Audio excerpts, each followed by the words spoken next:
All right, I'm gonna do some practice here.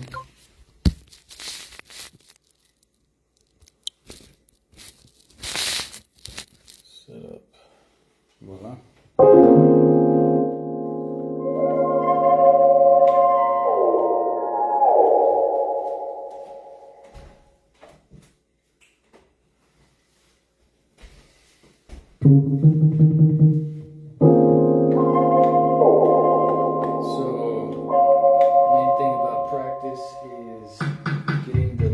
Right, and setting everything up.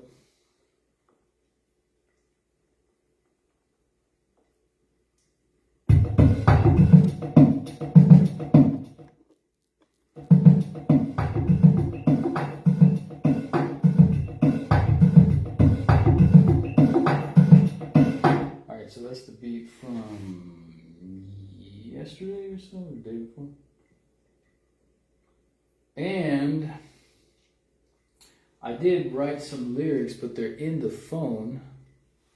So I was thinking I would practice.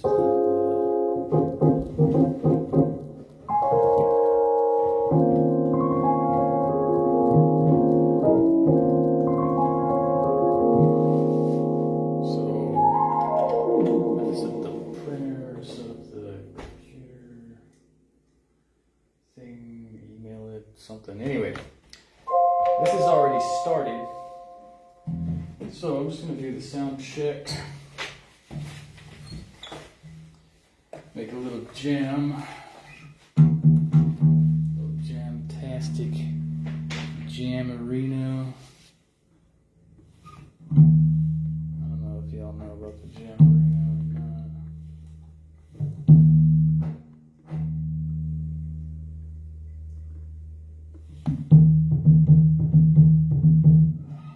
Jeff Van Sant.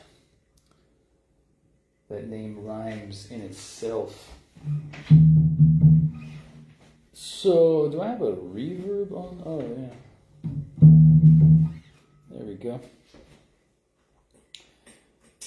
Alright. So, I know I'm not as specific as most of the group members anymore, but what I can say most recently is that I am concentrating on going from my funky jazz-oriented dance music to just have rap on it. And I wrote some rap yesterday. And it's Beastie Boys style rap is kind of the thing. Now, it's not quite the same tone because they have a different attitude.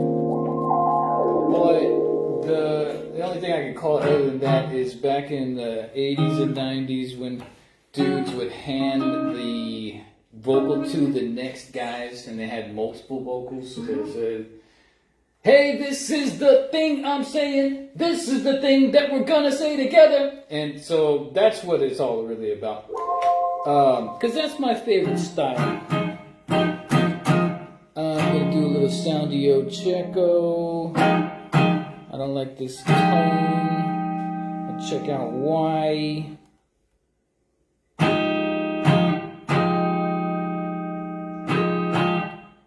Trying to not use my toes as much due to COVID. I invented COVID. I don't know if I want to tell you about that. It was not a good experience. It's kind of the Frankenstein monster of my life. So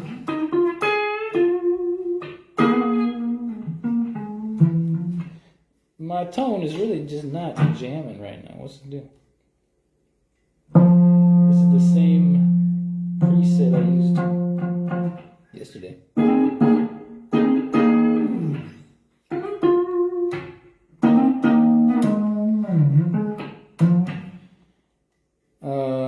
Let's see if I can do that.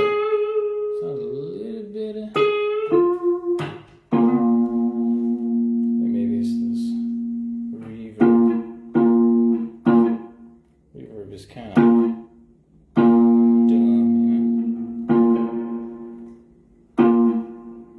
As far as I'm concerned, it's kind of dumb.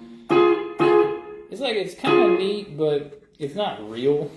You know what I mean? It's like in the movies when they fake an echo and they're like, echo! Echo! And it's not real though. When you're making a real echo, it's real. It's fun. Alright, here we go. So we do a little check on the establishment. This is the tone of the tune as the check sound happens. Let's see. It's going to just be this chord.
one wrong note in the beginning of that first loop. So technically this whole thing is wrecked. But we're going to continue and go from there.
I'm getting better at making more different parts. It's something that I've only tried like 5-10 times now, and I'm pretty comfortable with it. It is showing me that if I continue practice, that what I will be able to do is potentially do a DJ type set where I'm making all of the music of what, meaning like I won't stop is the main thing. Before I was getting really good at just making a beat, having a functional beat, 5 minutes or whatever, going in and out of solos, and then stop. And then a new beat of a new tempo and everything. Of what I think is still pretty good. 2 different kinds of skills. But regardless, I was always kind of thinking, like, I think it'd be nice if I could just, like, for example, you know how sometimes DJs will do that where it's like, they'll just do like a repeat, and then it'll just be like a new song altogether. That's what I'm hoping to do. The thing is, so in order for that to work, you've got 2 options. One is you know what you're going to loop and what you have to do, or do it by accident, and stick to the same thing. So now if you're in perfect motion with the growth of the turn, then you will be able to do this anyway. Right? You just have to do every single thing that you think and act to, every single thing perfectly like some sort of non-physical human being, of what is really the goal. At that point, I guess I will just like walk through the walls of the White House and expel the evil. It just, like a. They might get it on camera, which would be cool. So, like that's not quite right. Which part is it? I don't know. It's almost good. Right, but see, in order for that to work, you have to record it. Right? Like, is that the right sound? I don't think so. But I already recorded it, so now it's stuck right there. So if I turn off, you see, now it's stuck like that. Which means I can either, well, I just deleted it because it didn't sound right. But, you see what I mean? If that thing is going like, I'm sorry. I don't even know what chord I was hitting. I thought it was B flat. I don't know. It's gone. Oh well, whatever. Let's try it on another track. Or, let's see, I got an undo. Can I undo? You hit this and then you undo? Let's see if I can do it. I know this is practicing. You just turned it off. Alright, here we go. Right, is that the loop? Is this the loop?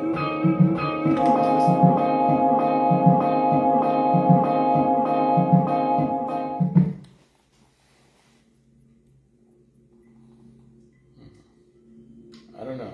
And then plus, what is it going to play when I get out of this? Because, see, the thing about whenever I'm comparing myself to being a DJ while I'm actually making the music live, is that whenever they start the new track, it's the whole band playing, you know, they just start it and the whole band is... With this thing, you have to make every part, right? I have to actually play. I can't play all of it at the same time. So, you know, there has to be like an intro, and so there's this empty feeling where it's like, much. That's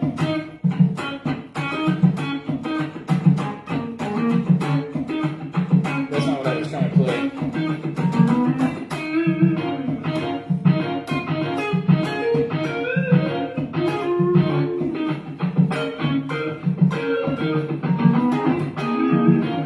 Right, it's like it almost works. Right? But you have to kind of forgive it that it's like not the whole band. Right? Because if you were to compare it to like that whole band didn't start at the same time. Why not? Oh, it's one band. Right?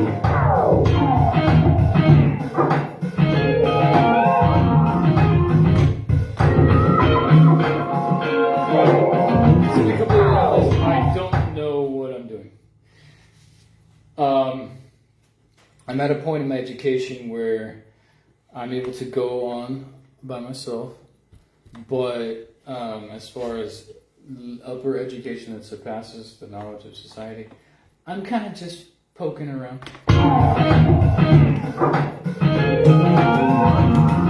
like I talk about the economy a lot of the time, but I really have to get in there and start doing stuff.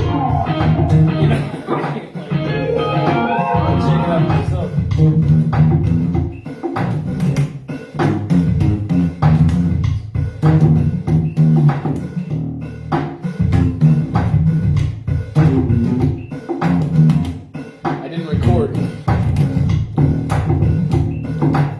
So I'll just try to fake it. Here we go.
This thing?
Wasn't totally sure what was happening with the rest of the lips.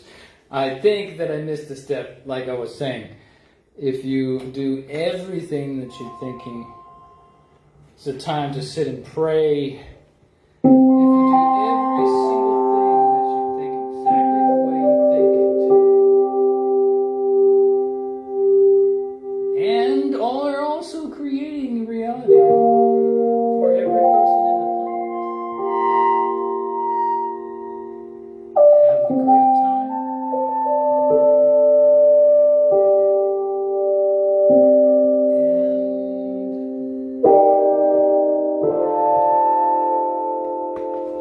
A 1, 2, 3, hit it!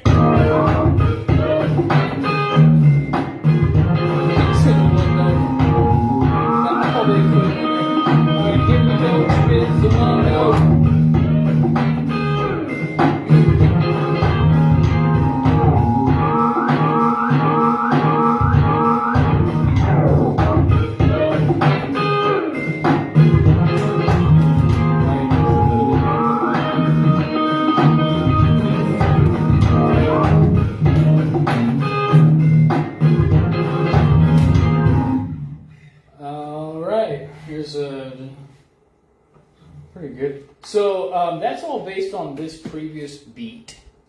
Typically, I'll make the beat. I made that beat, for example, in one of these jammerinos. That's where it came from.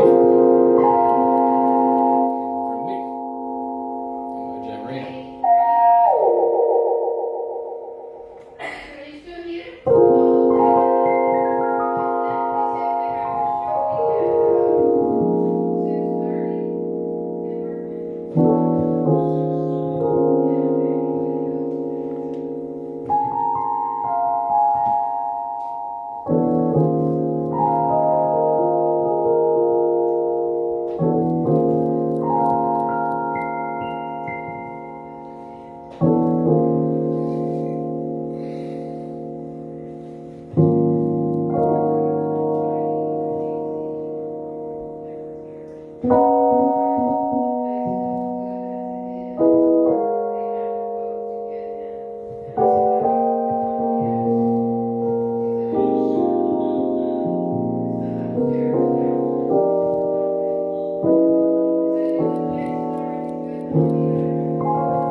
What's the tempo here?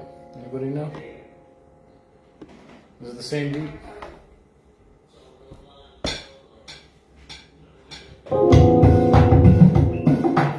Whoa. I hit the wrong chord. 2.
Congas. All right, hit it with the beat, and here we go. 1 and 2 and 3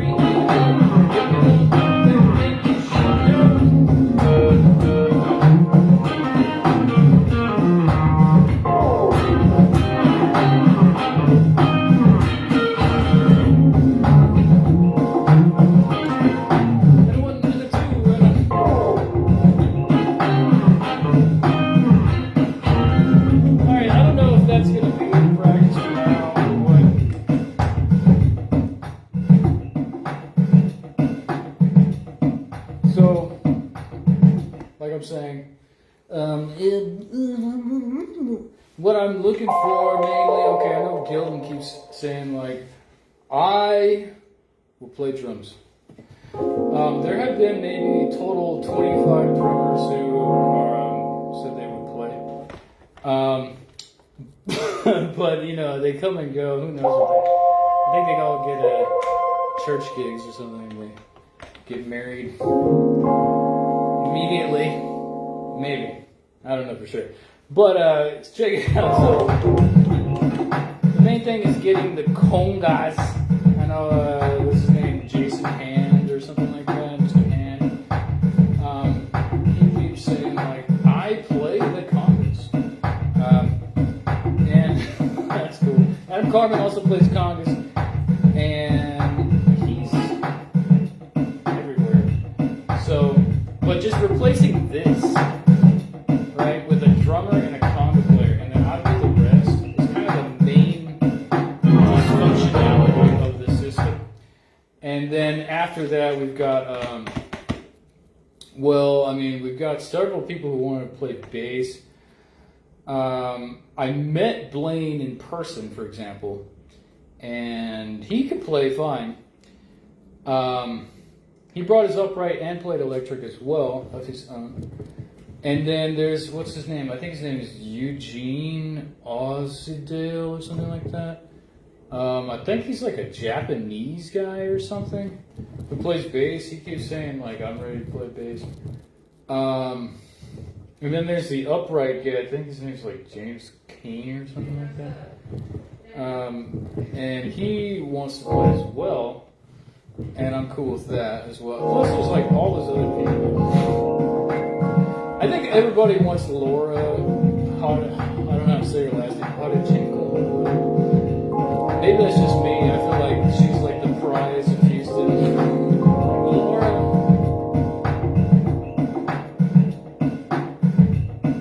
Is that even your name? She's from like what, Hungary or something? Anyway.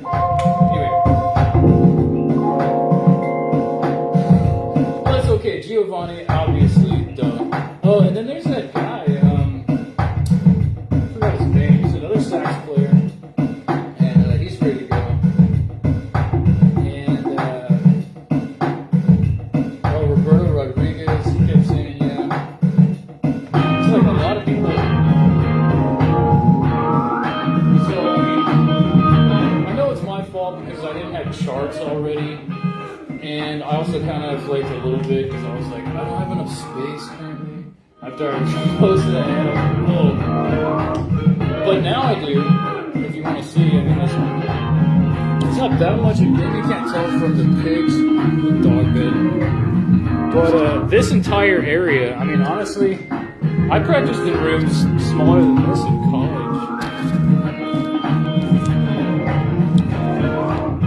Full band and everything. And of course, we had everybody walking in the hall, so it was like fun.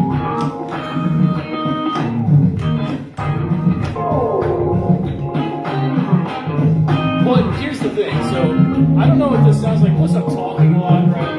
But obviously, like the goal is like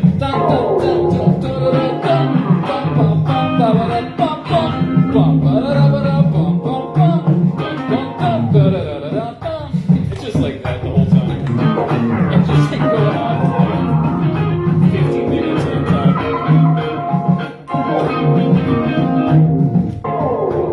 Alright, so should I start a new beat? Since I kind of ruined this one. Let's see what's here. And a 1E and a 2.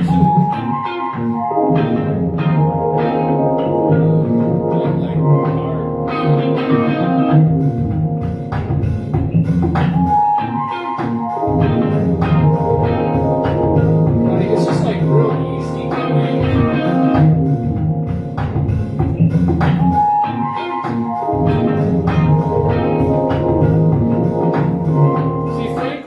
The less is more concept works with a looper. I think I haven't quite got this done, but for example, Giovanni or that other sax player guy, what would be best? You could do as much as you want to, but what's kind of cool about the looper, if you're into, for example, like Wayne Shorter,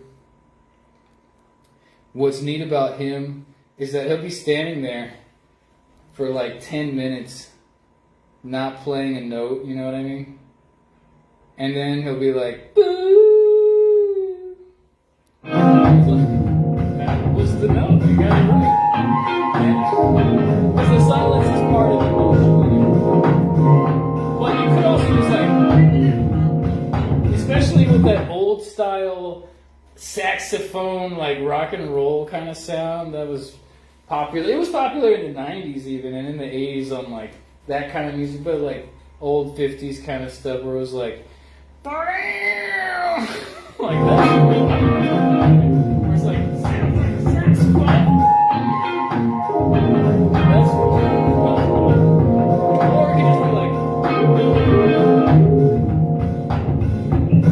that's fun too. Alright, so what about you?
This jam part that I just did right now, in my opinion, is that it's all in the same key, and previous incarnations of this practice have involved it being like this. Even though I did the A flat part, it would be like, and you know, it's like a totally different, you know, interactive kind of more like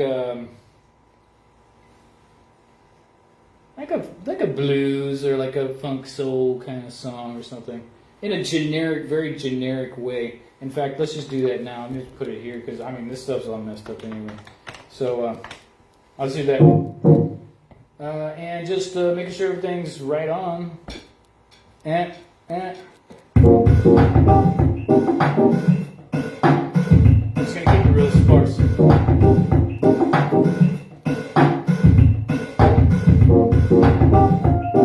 Missed a note. It's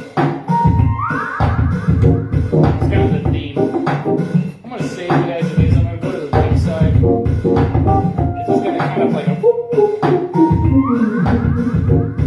I saved it like that so I can do that kind of like alternative thing. So now I got these two things going on there. Do you want to come on in?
would have done there is maybe this works. Check this out. Let's see if this goes. I'm going to do a similar key structure. And I know this is like, oh, but is it going to be like this at the show? I would hope to know more, or it would just take a lot of the stress off of me to have the rest of the band do something, right? I think so. Hopefully it wouldn't just be like a bunch of reckless parts, like cans on a just married car, but can't be that bad. Here we go.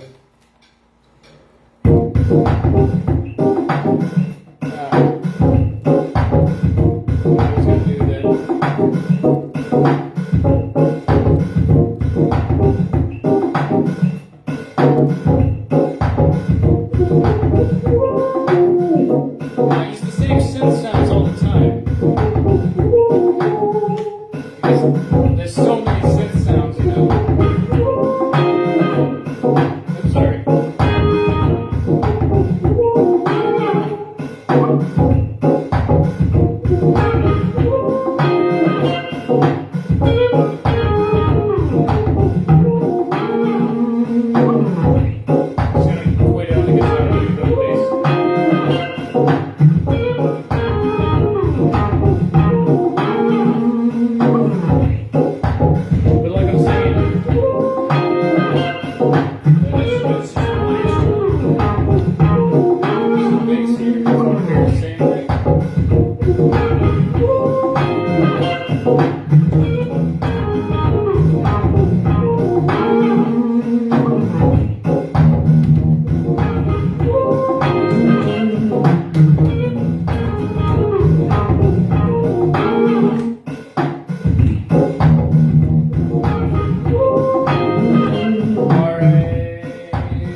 The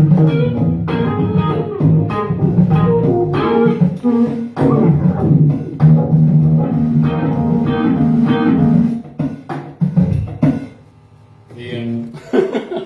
I messed up. So, well, okay, like I'm saying, the main thing is, so I got the looper and the double neck at the same time. I just broke it. Now it's been like a month and a half or whatever. And I bought 2 new necks so far from China.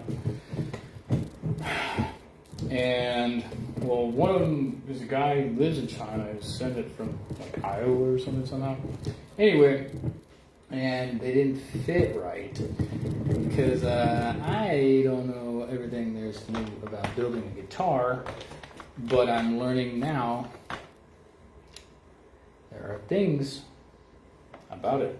So there is that. It makes it so much easier to play this stuff. Now the thing is, there are some cons to the situation in that the double neck is very heavy, and so I can't play for very long because it's really heavy. But you know, it's worth it definitely because all the switching and stuff. However, the music does come out a little better playing one instrument at a time, even though it's harder, because playing a bass guitar, it feels like a bass guitar. You know what I mean? Like it's the size and shape of a bass guitar. Whereas the double neck, it's a bass guitar, but it has a guitar that's attached to it. So it's like you're kind of, plus you don't have this angle here because there's a thing here. So you kind of have to just play the thing rather than play the instrument like you would normally play. Likewise, the guitar, I never got the guitar sounding quite right. That's why I started trying to fix it and mess with it ever since a couple of years ago or whatever.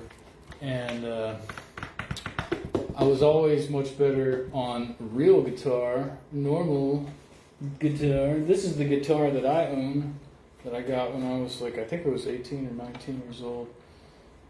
In 2002, I think, or 1 or 2 or something like that. I don't totally remember.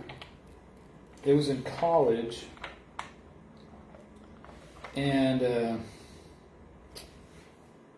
it was when Mars was going out of business. And when I saw it, I was like, "This is the guitar for me." And I went and got it because it was like $100. I literally had that much money, like $100. I want to say it was $189. And it's a brilliant guitar. I love it. It's Washburn. It's called the WG208. And it fits my body and my ability and everything. It sounds great. I have taken it apart, put it back together, put it in a suitcase, flown with it, and it's great. So,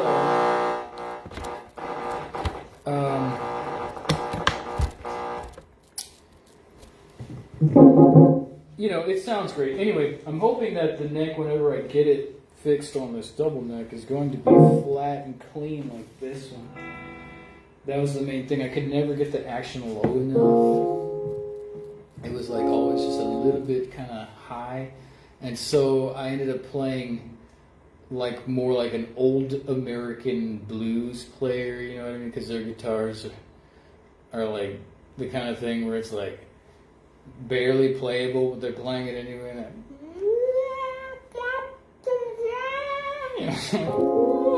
my fingers turned to stone. And,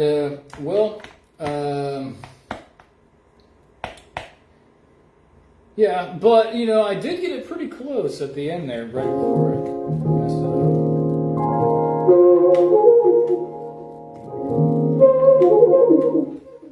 Man, this is maxed out. I'm gonna remix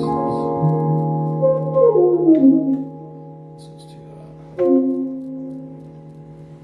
The bass is super loud. Guitar. There. That's pretty good. So, I know I'm kind of just yammering or jammering. The thing is, whenever you're playing with a real person, and y'all know this because y'all are real people, the people have their own feel. You know what I mean? They have, even if they're playing the same beat, regardless of, even if they are playing to a track or whatever, but, I don't intending to play tracks, but meaning like, you could say like, all right, play this beat, you, and then, okay, you now play this beat. And even though you could say scientifically they're playing the same thing, obviously people are like, oh, duh, they're going to put their style into it. Well, even if they didn't, somehow you could say, no style, no playing style, just, what, I don't even want to do that. I talked to Blaine about this a lot. It's like, I want to play human music. I want to play, whatever you want to play is what I want to play, because otherwise we're not going to be playing very well, honestly, in my opinion. I played, and what's weird is when Blaine came over, I didn't want to play this. It was like, you know what I mean? I totally lost my appetite for this thing.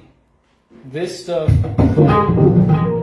which I would jam out by myself. When he was here, I was like, I just don't really want to jam that. And so we were talking about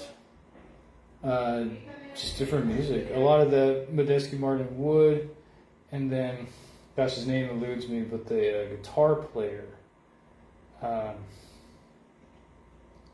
It's like, now that kind of stuff it was real people. Medeski Martin Wood, if y'all know, are some of the realest people around.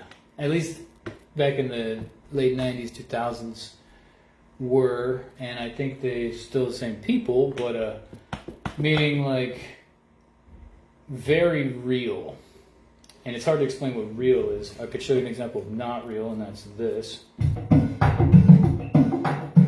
Right, now I don't want to say anything mean about that, because Blaine was showing off his new drum machine and everything a couple of weeks or whatever ago. But, I don't know, there's this thing about drum machines, it's like it's the whole world, and this is what I have learned to do with drum machines that I'm most comfortable with, because I'm a real person. And even though I can do electronic-y stuff with a computer, I'm actually very good at making fake stuff. It's just, I don't like fake stuff as much. And I wish I could remember this guy's name that he was talking about, the guitar player. But his deal is like, he's excellent at guitar, and his sound, because I guess he's a little bit older than me, probably by maybe at most 20 years. He sounds very clean. Didn't sound weird at all. Sounded very clean. Had that very together funk pop stage band kind of sound. Open that door, Rose. And very clean, very, I tried to even play along with him for a moment, and I realized my guitar playing is really not as good as it. Even though it didn't sound that hard, it's just not up to that, because I don't sit around and play one instrument anymore. I believe, now this may or may not be true, but I think I was actually a lot better at bass guitar when I was 15. Back in 1998 is when I was 15, and I could play Jaco Pastorius songs, and I guess I could play them now. I don't know. I don't ever play that type of stuff, but his sound was and I was I could play Portrait of Tracy. This. I don't even remember all the songs, but I don't even remember how to play it, but I learned it in a couple of days, because the guy I had the lessons from for a month or whatever at Mars Music. I asked him hey, play this or whatever, and so he just showed me. And so I just memorized it. Now, I guess for some reason, whenever you're younger, you just memorize stuff a little bit more. But, whatever, it doesn't matter. So I don't really even care to compare myself to other people because I can do a specific set of things. You know what I mean? Like, I know how to do this. So I'm not bothered that like this is what I'm doing because technically I like that. Like I make that because I like it. I think like most musicians like their own music. You know what I mean? Like that's what even keeps us from not playing. If we didn't like our own music, then we wouldn't play probably. You know what I mean? So the fact that I can make this is the only thing I really. And y'all are logged in, so I assume that y'all are interested in me doing that as well. However, yeah, my see. Here's the thing. Like, I came from the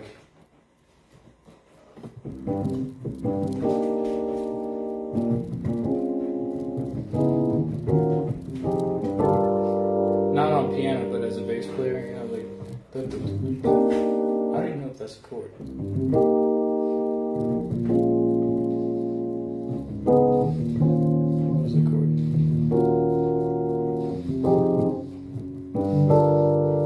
I've never played it on piano before. You know what I'm talking about?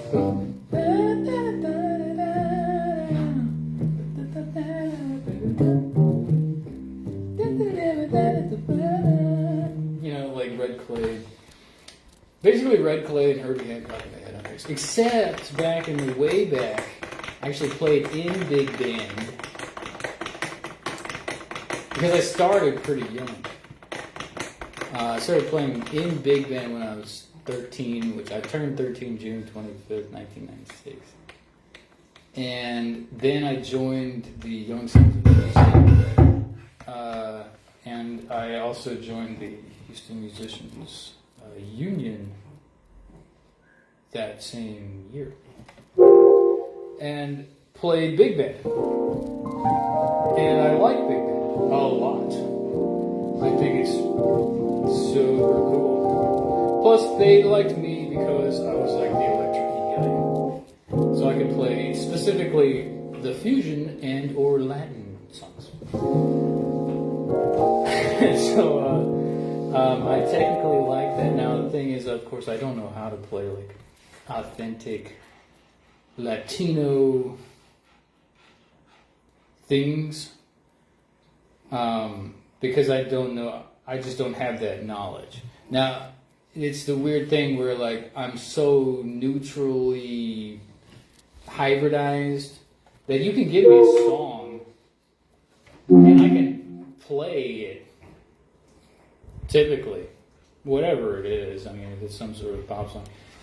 There are definitely things that I don't know how to play if they're super fast or something like that, or like some thing that, you know, it's just really strange or whatever. But typically, anything, you know, you give me a groove, I can jam on a groove with whatever people. And it doesn't matter, Germanic, Jewish. I mean, some Arabic songs I really wish I understood more because I'm like, what are you playing? It's so but you know, most of the time I can jam. But as far as like picking me for you know, regular Tejano band, I'm like, go pick me. Bato Senior. That's okay. I don't mind. But then there's Giovanni right there. You know, maybe you can break it down, break it back.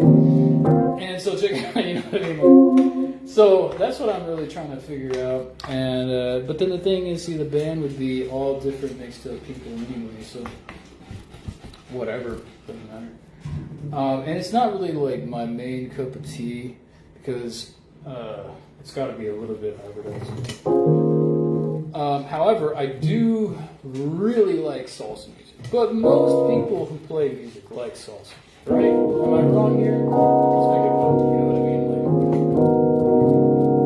if you are an upper echelon musician and you know about salsa, you have to kind of admit that those guys are like the China of electronics, and you know what I mean, like Chinese electronics for music.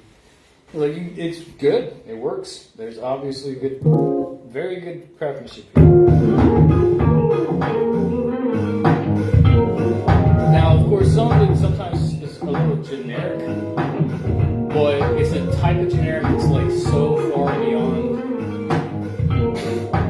what we got hanging around. It's like, there's no way I can make this. I do not know how to make this. All right, here we go. This is what I can do, and that I do, and I can actually make more stuff. I could take this and make it into a symphony. So most of these people here know me from posting about making the symphony, and that was a message that was given to me from God that I should focus on making a symphony. So I am going to do that. And the thing is, whenever I'm playing any instrument or whatever, I'm choosing notes. Now I choose these sounds because these instruments sound like this to me, right? They sound like, now if I'm somebody else, they say, oh, you know what this sounds like? You know, it sounds like this or whatever. But to me, it sounds like this. Now, there's been many different things, and some of you may know me from way back when it was like, hey, maybe we'll just make a band. It's like, we just play just straight up jazz chords, like in jazz.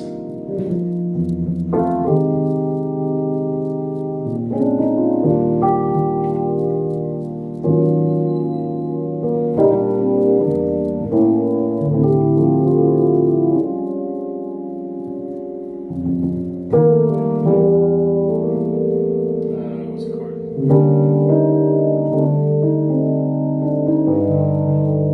Fix this depth of this vibrato here,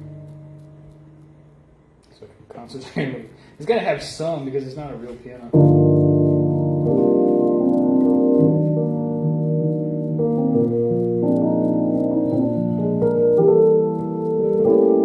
It's not totally awesome on this piano.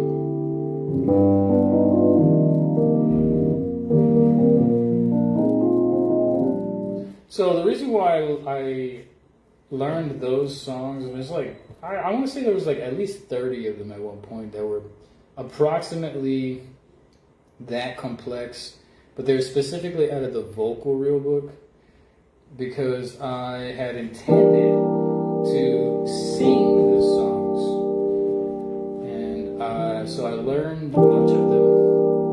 The song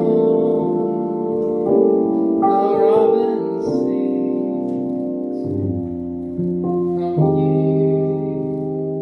so endless springtime, the murmur of a brook at eventide.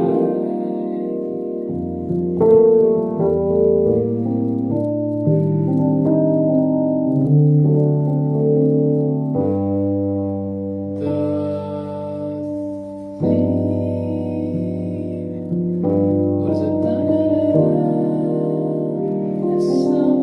it? Or whatever, it's Stella by Starlight. Anyway, so that was the idea, because I was like, though I'm not the most elaborate singer guy, as well as I can play these instruments, right? Which is an opinion. I can sing just as well as that. Now, the thing is, I kind of fell out of love with singing because I saw some people singing and I was like, ew, I don't want to do that. But I used to think it was all right. But I still really like the Beastie Boys. And what's weird is I can actually do that too. Like, it just as easily. It's kind of the weird thing about it.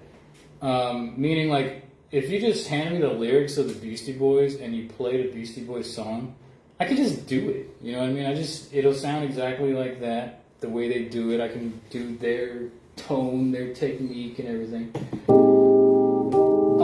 And I kind of always knew that I was going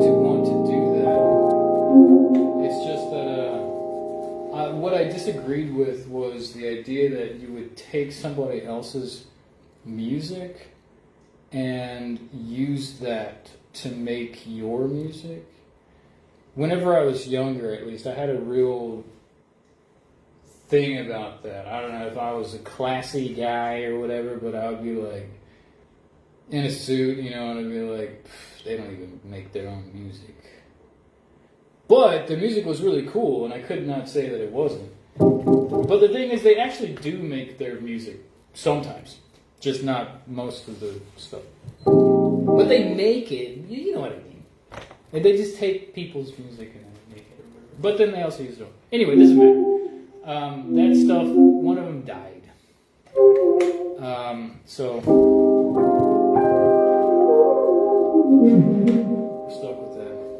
I wish, getting back. And so I had this thing where it was just like all the bands that made their real music, like the Roots, for example.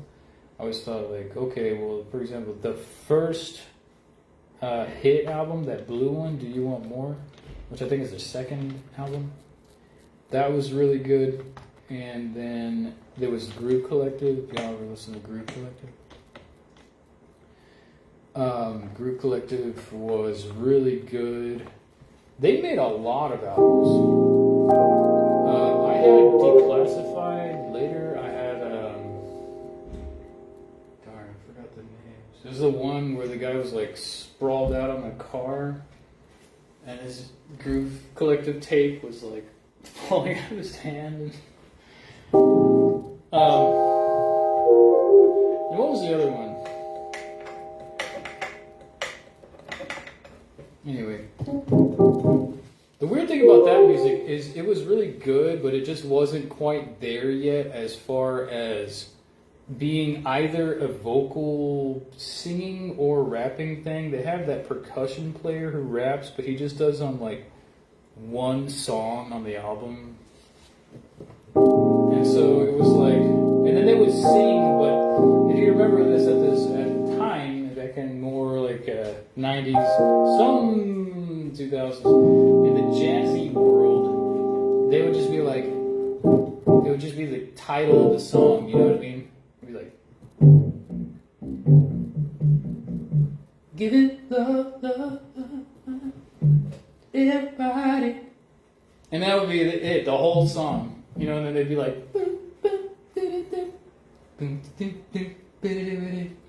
give it love, love. And it was like not quite that. It was lacking a little bit, but it was good. And it is kind of complicated because when you start just saying stuff, especially when you're rapping, some of it may not make complete sense. And well, like I think we all know this. What happened was people just stopped caring whether or not the lyrics made any sense, and the nonsense started to become a language, and so it just counts as lyrics, even though it was not even words from our time, which is fine. It works, and so now there's a kind of more people understand that they can do the thing that the people that don't speak the language do, but they can speak the language. And plus they kind of understand how things mesh. Plus they got a lot more computers. But of course, I don't really like computer music very much, which leads to me to Facebook and having the 78 people who said I wouldn't be in the band. And the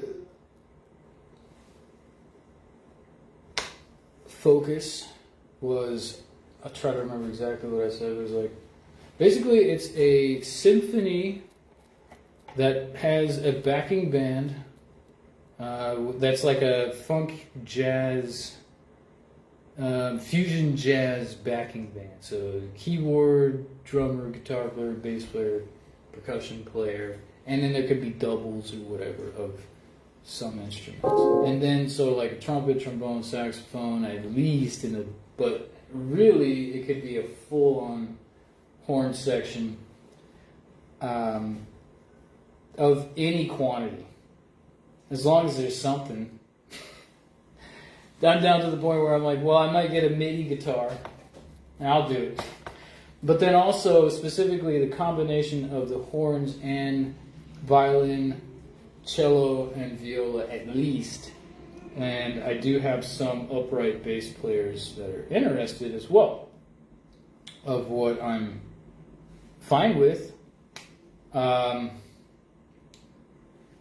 I think that the thing is, once it gets to, well, I know it's one slight thing, it's like electric player, upright bass player.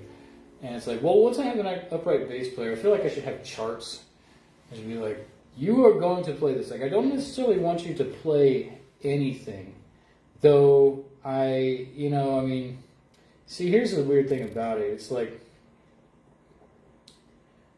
I think a lot of people think about Bill Evans, right, when they think about upright bass player. Because Bill Evans plays his piano so expertly, and then he's got that upright bass player guy who defies the laws of jazz. You know what I mean? Like, people say, "Oh, jazz, you have to play like a walking bass line," and this guy, he'll just be like,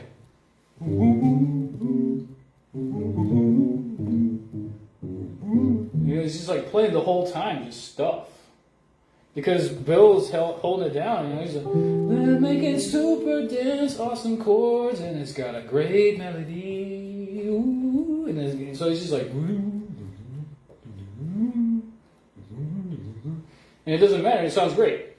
Well, I don't have that type of ability currently. I wish that I did. But I've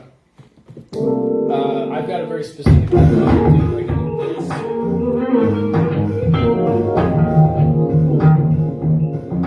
And so what I'm focusing on is kind of like Nirvana, right? But instead of Nirvana, it's the Beastie Boys. And instead of the music of the Beastie Boys, it's the music of Herbie Hancock and the Headhunters. Except instead of the Herbie Hancock and the Headhunters, it's me and you all, including Giovanni. And we might play instrumental stuff, because sometimes, what if it is just like, I don't even like dig anymore, to be completely honest, so I don't care.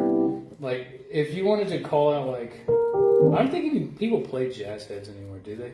I feel like whenever I'm looking at the Facebook things of people's gigs, they're like playing hits from the billboard with a track, right? It's like a solo person standing there, sitting there, and they're playing a track of some song that I've never heard, and they're just kind of playing it, whatever it is. And I don't know those songs, but I could. It's not really my specialty, you know what I mean? I have a real specific style that, I wouldn't say it's like my handicap, but in a way it is the thing, you know what I mean? Like, if you're going to drive this particular vehicle, you're going to do this. You know what I mean? It's like, why would you not do this if this is what you sound like? You know what I mean? Like, as far as like playing whatever. Now, this getting better, right?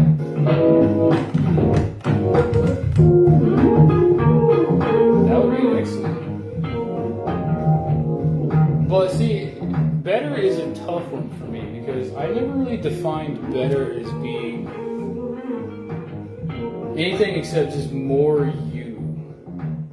I can tell if it's you. You know what I mean? Meaning like,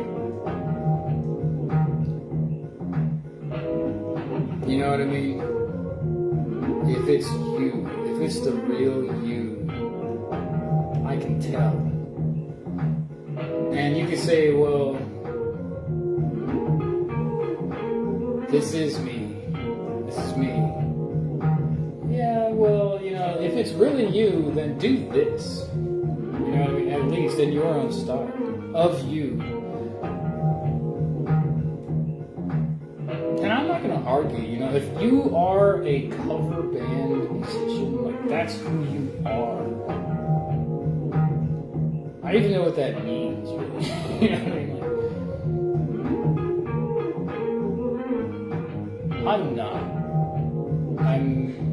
I can admit that because I'm not good at pretending I'm other people. I'm so bad at it. It sounds bad.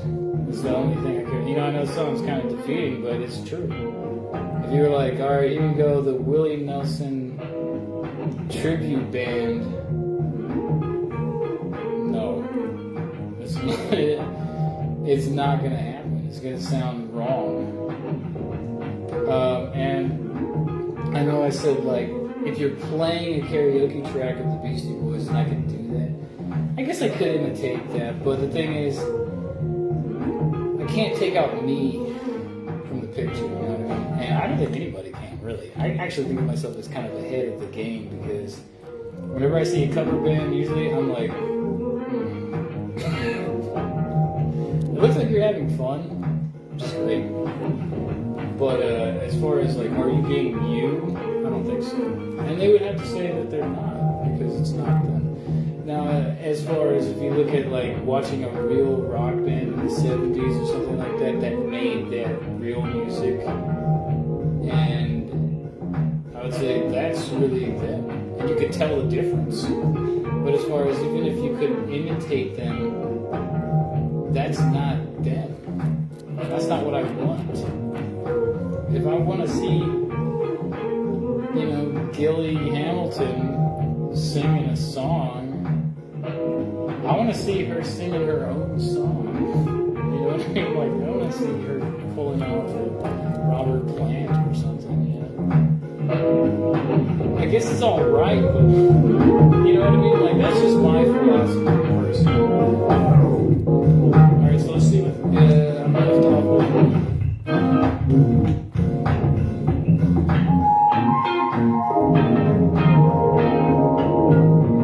I got a message back from Serato, so I wrote to Serato, and I said I want to be able to control Serato with my MIDI messages from the RC505. Specifically, I wanted to just start and stop and synchronize BPM, right? And so, and if you don't know what Serato is the DJ software, like Tractor or whatever. And they said that they don't do that. So I looked at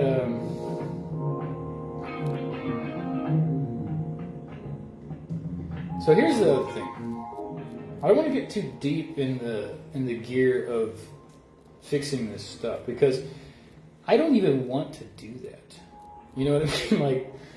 Like I've been saying, just a real drummer, a real conga player, basically a real James Brown type band, but with a string section, at least bare minimum, with me, and go from there.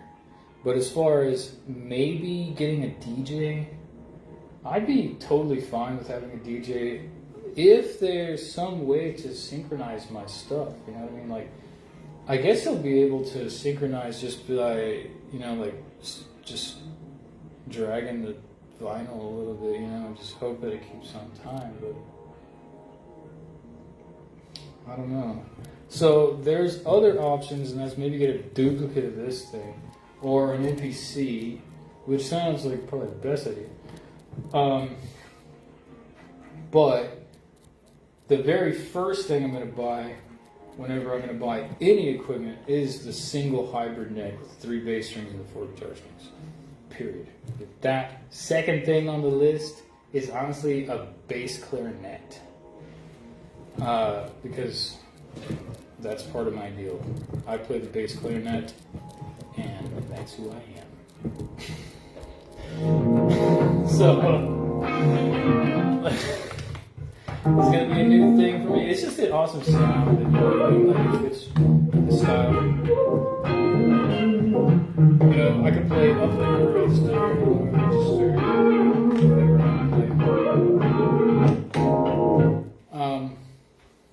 having a functional thingery band.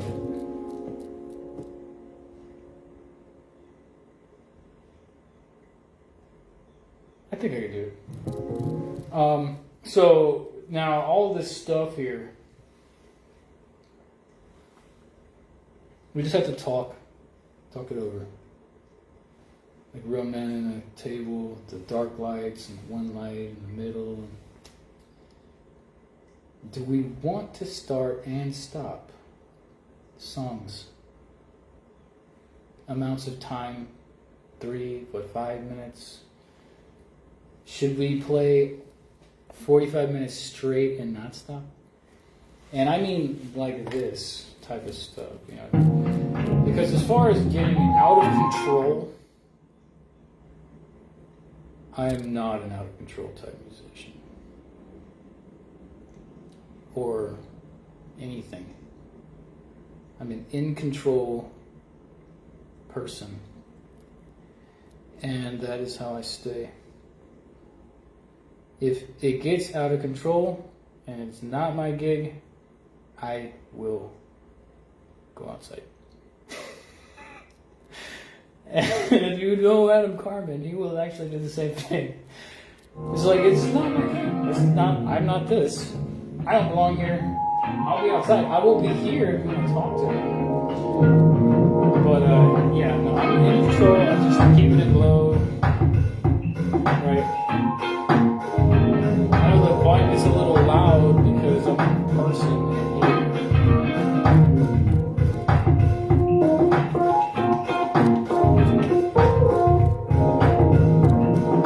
But that's what I'm into, you know. I know a lot of people are into lots.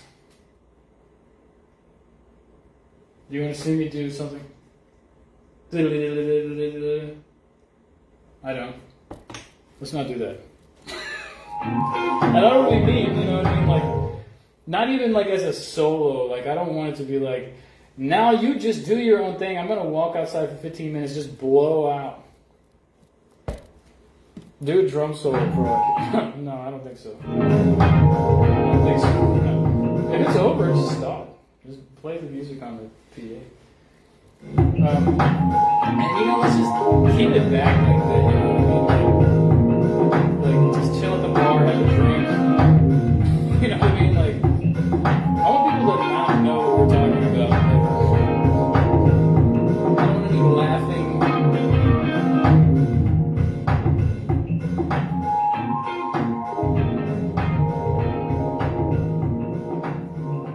You know, if anybody's laughing, it's on stage, and it's when one of the other members is talking to somebody. Nobody heard what we said. That's where I'm at. I'm a little right.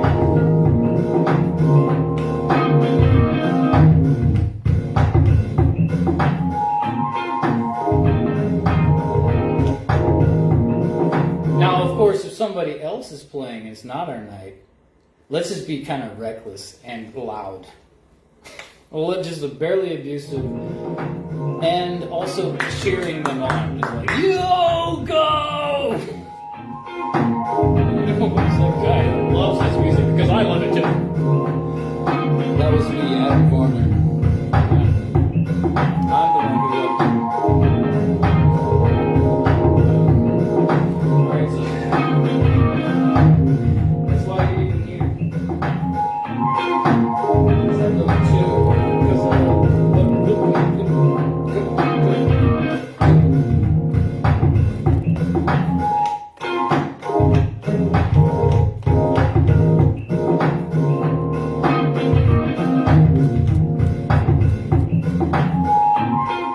Such fool, like, you can give me an accordion guy, can't even stand, and just be like, play the one note. Just, you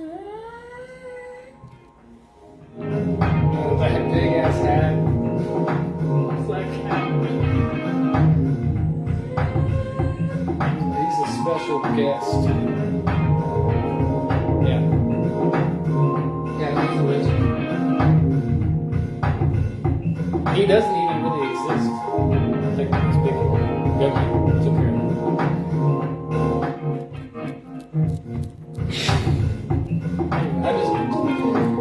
think I'm not gonna jam anymore, but I'm just gonna go through my jam here and see what we got. So just in case you showed up late, this is just me making up stuff as is, you know. Like, I had a blank slate in a way on the Bob Ross Picasso funky jams. Plug a little happy fun guitar. Maybe we'll put a little synthesizer. Maybe we'll kill the beat. Bring it back. Bring it back.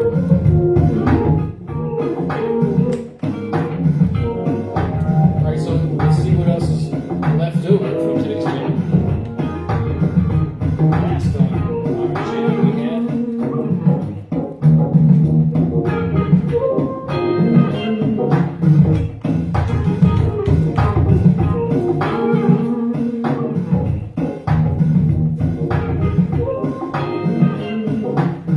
So, right, I have proof that the 7-string 3 bass 4 guitar hybrid sounds like a bass guitar, right? That's it. I could add more. It looks fashionable, stylish. Obviously, it's somewhere in between the size of a bass and a guitar.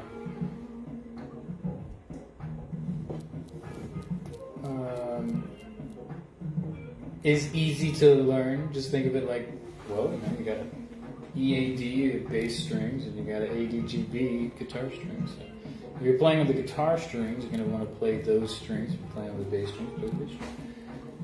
And there you go. Now, as far as I don't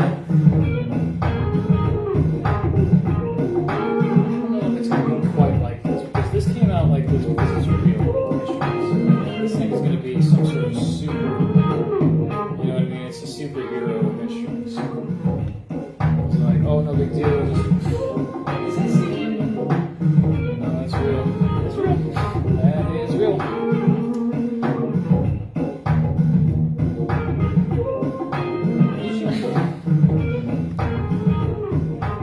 I've been working on that a little bit. I know I'm kind of rambling on, but basically getting magic powers like Jesus and then actually doing real miracles in movies.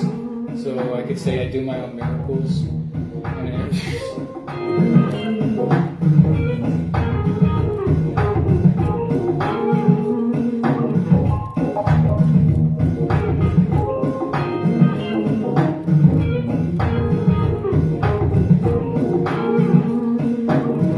so that's the way I jam. I know it's not hip hop because I looked up how hip hop sounds and it does not sound like this. Now, I was kind of wondering, see, the thing is, in order for it to sound like hip hop, as far as I can tell, it has to be taken out of context. Now, if you can prove me wrong, then that would be good. Otherwise, you're looking at kind of a weird situation where you'd have to have an entire orchestra in an isolation room that played with the mute on for their whole lives. And then unmute for just 2 seconds and they're done. Meanwhile, at the same time, you have an entire band ready, playing with the mute on. Right? And then, at the same time, unmute. They're playing just for a second there. Mute. And it may sound like a real band, but the thing is, my music is based on real people. The way that real instruments play and sound together. And the way even the voice sounds when you're with a person. the real person. And so there's a real thing that happens, especially whenever you're taking a solo or something like that. And I absolutely know it is true. If you try to play outside of my music, you will hit a wrong note.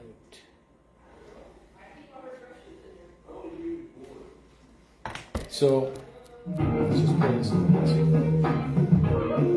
Now, this is designed with a handicap procedure that is, if you play a wrong note in my music, I know it sounds like it's two different things, but you will actually play the right note. Now, it doesn't work all the time, as far as I understand, because you can play something totally wrong. But it's intended to work this way, because I'm not the best guitar anything guy. So it's meant to be like, if you're stepping here and there's nothing there, it's still going to sound like music. That's the way the music is made. Now, that's why these chords are made. Because I already went through how to play, the standard shit, right? So, we got this chord, we got this chord, we got this chord, or whatever. Or it can be even the or let's say it's minor. We got this chord, we got this chord.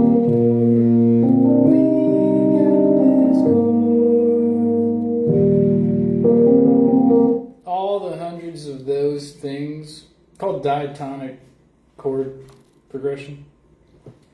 If you solo over all of them, right?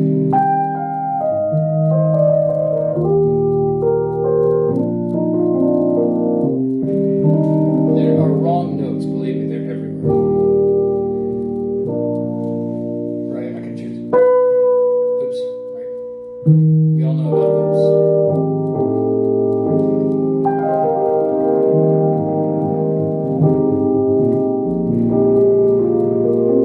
There's not an oops, oops, oops. There's not an oops, oops, oops. There's an oops. There's an oops. So that's, and then after that, because this, believe it or not, I'm on incarnation 50. Once you do all that stuff, this is what it turns into. So, even though it sounds like I'm saying I know what happens. It's real. Now you can play the wrong notes on purpose, or you can play the right notes on purpose. That's up to you. But you know what I mean? This also isn't a thing music, you know what I mean? It's just play it.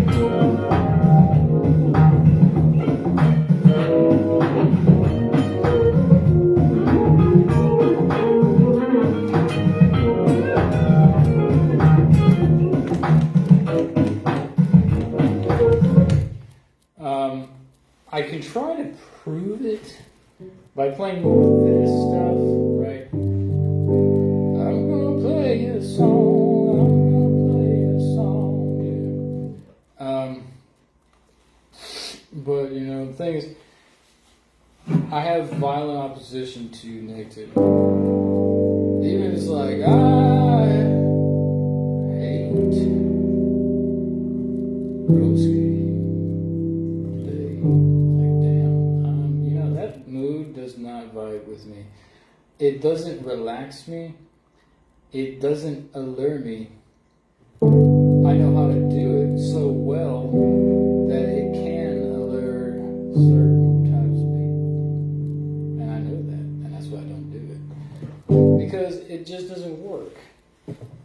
And it also is really bad to do this. I never do that. It's a big no-no. And I was also about this thing for a while, and that is the Royal Harmony. So technically speaking, it's only ever correct to play a major triad based around the melody. So if you go like, some people would argue that this is the chord, right? And you can go like, or whatever, or you can do jazzy things, like, I guess you could do like, or like more like this, right? Or whatever. But technically speaking, it's only ever correct to do.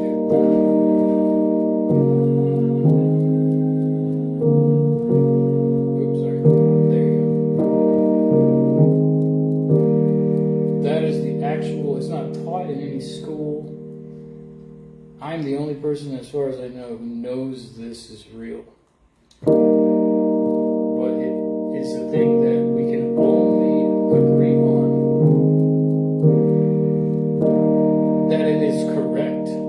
Everything else, you can say like,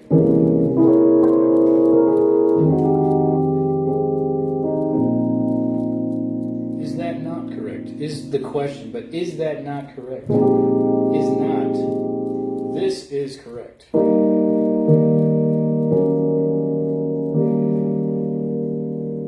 Right, there's no question.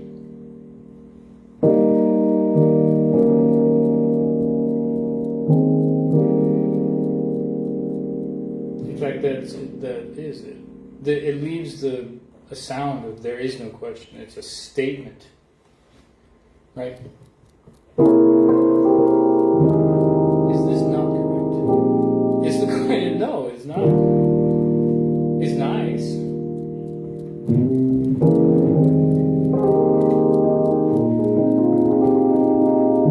Which is why you always hear it misused. You know what I mean? Whenever people make beats and stuff off of it, they'll make lyrics that are like,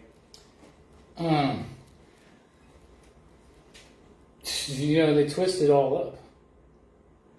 And they'll just say like nasty shit, bad stuff.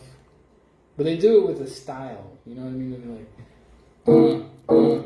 like, I got stoned and I fell off the phone, You were not home. Strap my gat to my back. And it's like, oh God, this song, it's interesting, but it's wrong. It's totally wrong. And so, I know it's a brave thing to say, but it's totally true. And that's why you have to do this.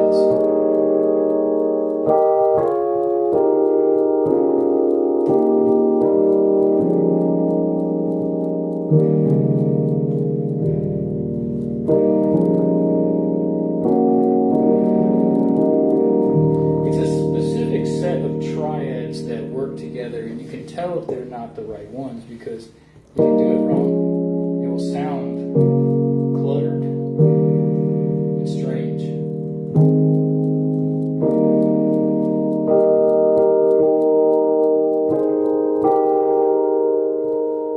Let's see, because it's like if I have to play D, E flat, you have the option of B flat, D, or G.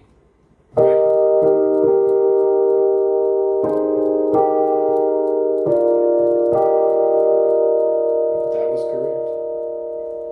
Tell you right now because there was no question. Now, if you want to hear an alternative, it's not totally, is there something more correct? It's just, is there something else?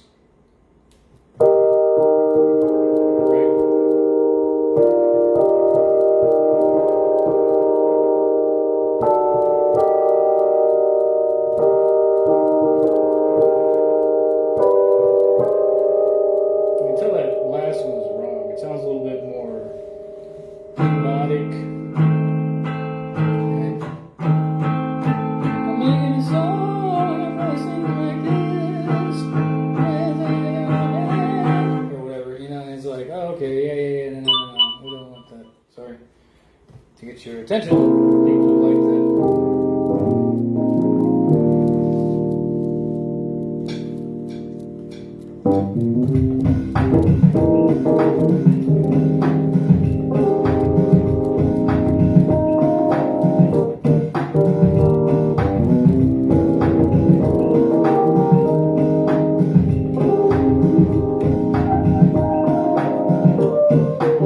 believe it or not, this is actually incorrect.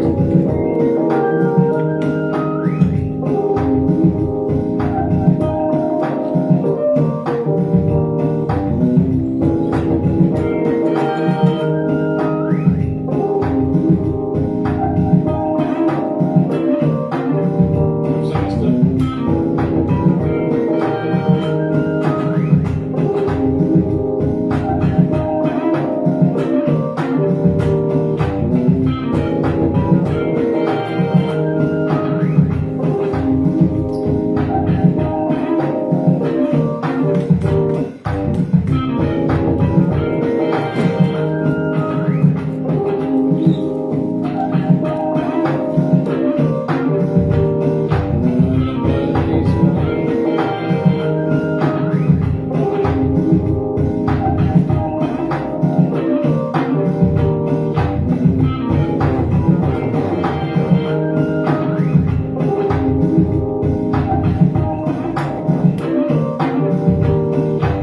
Maxed out.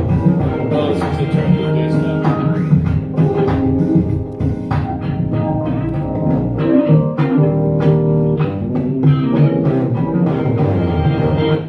I messed it up because I didn't mix it.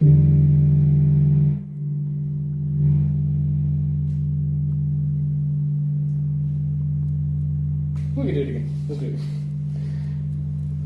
I was playing that basic.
Chord change.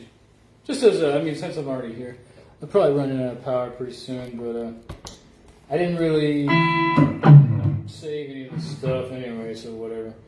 Let's just say that my first thought is that, right, 2, 3, and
I know it's a lecture at this point, but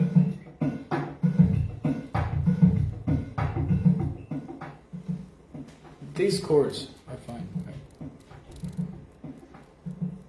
Okay, I'd like to just mention, what's his name? Dwayne Massey? So, Dwayne Massey, that's his name, the trumpet player. He posts his videos of him playing trumpet, right? They sound great. But he posted one of him playing piano, and it was that synth something sound. I think it was Feel Like Making Love. And he played it really expertly, specific, very well chosen, very exact rhythms. And it's one of those songs that's got the chord changes that are elaborate, that kind of extra, a little bit extra chord of what I'd like. Right? I don't do it very much here. I'm in a kind of a middle area where I don't use very bland chords. Not that I dislike bland chords, but it's because the loop thing ends up being like you have this much opportunity to be creative, spontaneous, innovative, but keep it short. This isn't it though. This is the other thing. This stuff runs out. Right? This is almost like literally going home music. You know, like people are like, hey, you know, it's time to go home. I was thinking the same thing. You know what I mean? One more round, we're gonna hit the road. It's just got that vibe.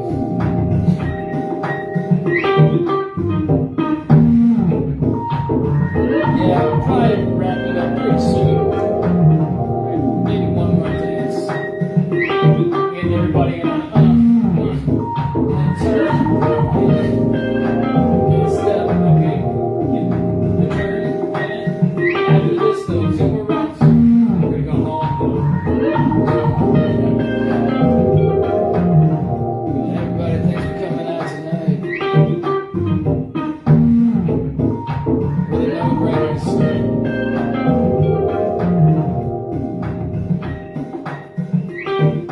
Why?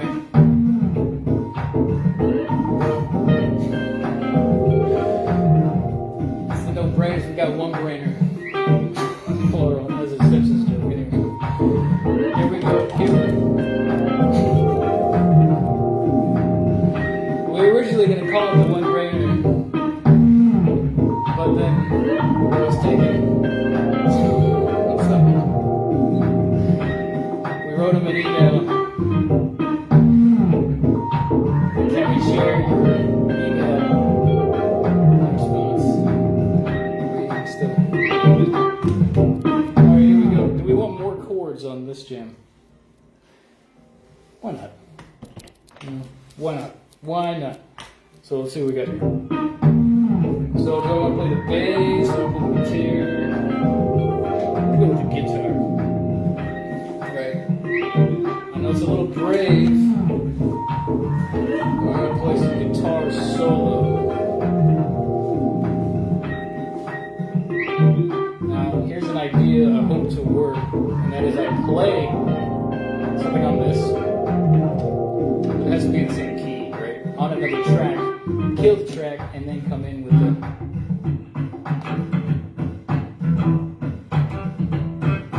whatever the hell I'm playing. But I don't know. Alright, so I'm thinking G is kind of the key center, right?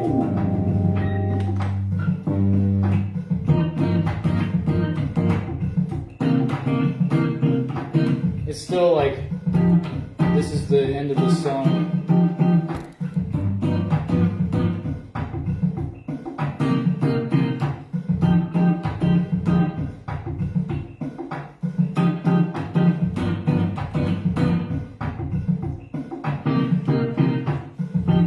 It still sounds like, yeah, and then after that, that's when my ex-wife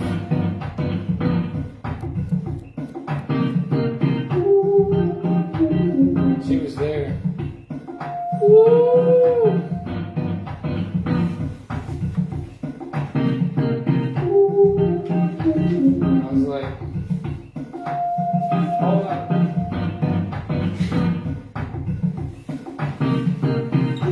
Got something I never showed up with.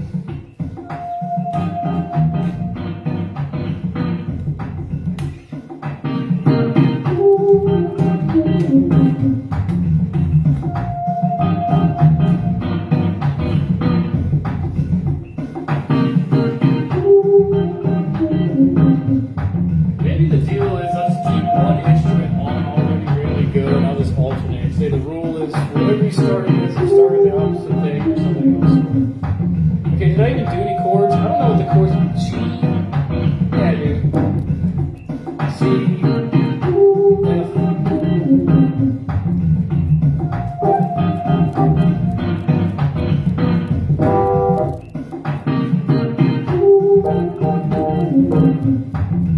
Alright.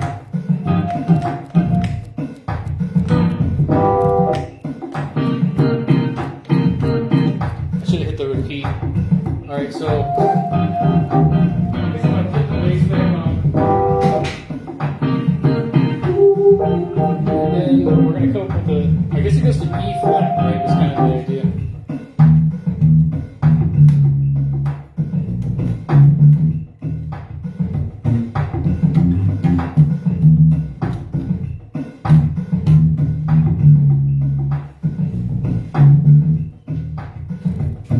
I guess I should play something.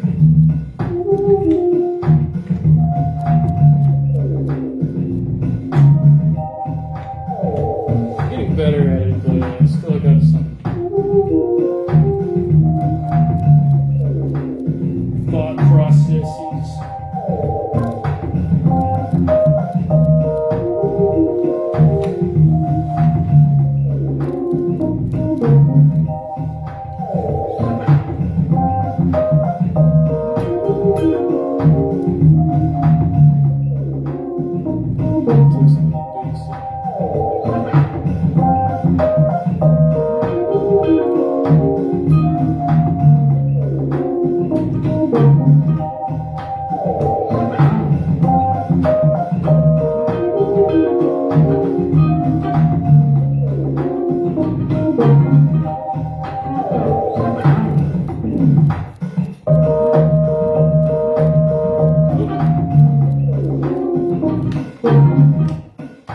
Alright, so more.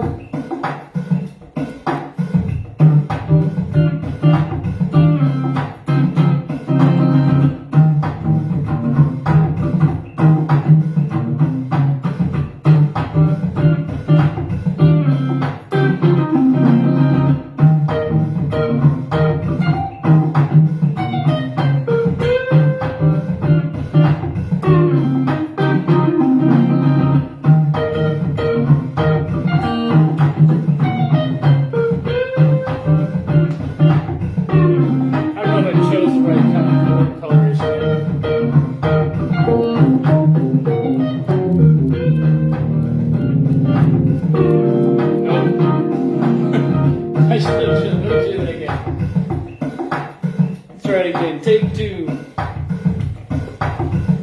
This is why I always choose this type of chord, at least in these jams.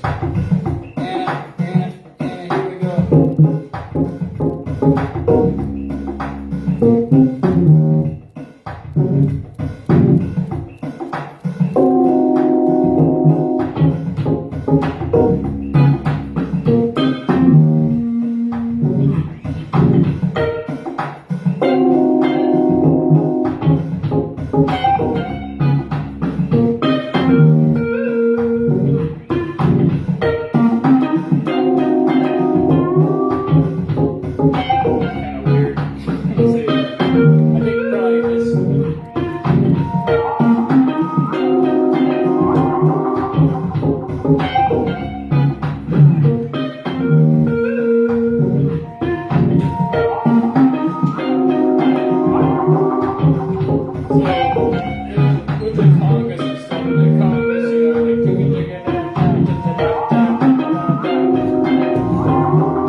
But did it match?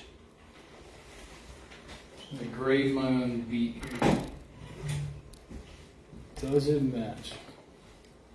Right? Technically speaking, so got A, B, C, D, and E. Does it match? This got messed up, so does it count? That part doesn't count. Here we go.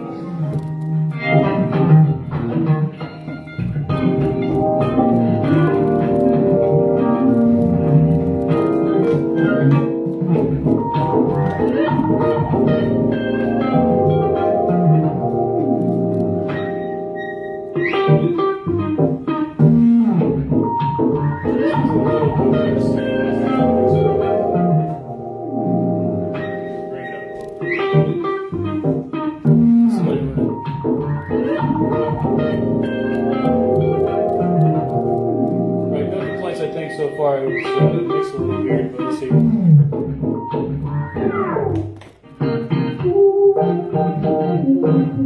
I think I did it out of time.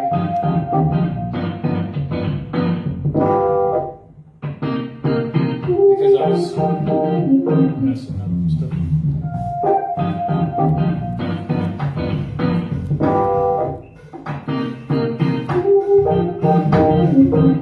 I keep thinking to myself, what I want to do is I want to have an old mixer, like, y'all remember the Realistic from Best, what's it called, Radio Shack?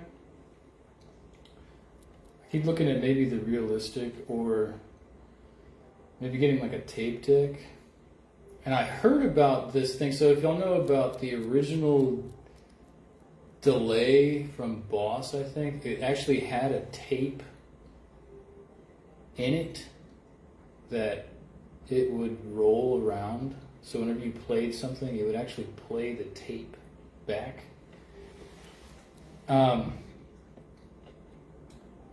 My thought process is like, you know when you pump something through a tape deck, it sounds better? I know that sounds kind of vague, but that's the way that the distortion is. See, when a thing distorts digitally, it's a very unpleasant situation. When a tape distorts, it doesn't get bad sounding for a while more. There's an area there where it just goes like, it gets weird sounding at first, and that's what I would prefer, you know what I mean? Like, it might just kind of get vague sounding for a moment. Or sometimes it just actually will just get like messy, like, and then it does kind of, but it doesn't just go like, it just goes like, and it just kind of fills up the sound. So the thing is, because I'm kind of doing this all like impromptu and I have to mix it and everything, I would like it, and I'm like, maybe it's going to be a little compressive, but I really like to compress because it sounds kind of funny. But maybe if I get an old analog mixer and its last final stage is that mixer, then maybe it'll just burn in the circuits rather than getting like all the way to there. Then it's like too loud. Now it is going through this old analog mixer here.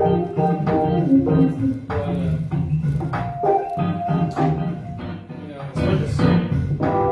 I just wanted to not burn it. You know what I mean? Like, check it out, turn it up real loud. It like maxed out. And it was because I was trying to get it louder, and instead of turning it all the way up, I just turned him up. So there it was. I guess it was keyboard. Him being me playing the keyboard. You know what I mean? I turned the keyboard player up, but it was too up. You know what I mean? Alright, so check it out.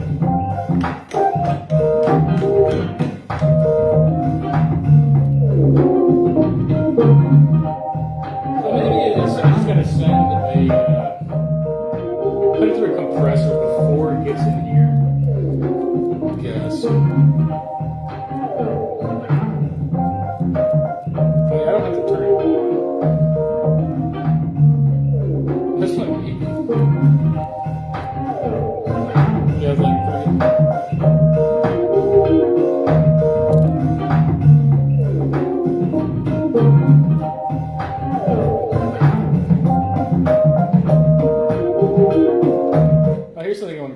So believe it or not, there is no swing on the drums or the congas, right? If you just listen to the congas and the drums.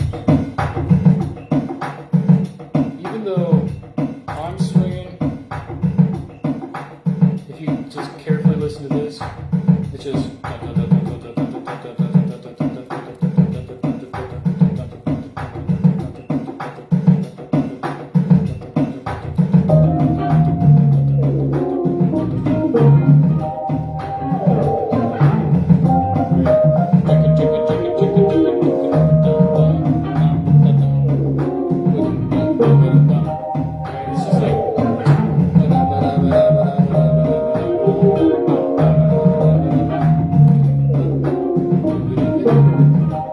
I just noticed that the other day. I was like, oh, I thought the swing was on. I was. Alright, so we go.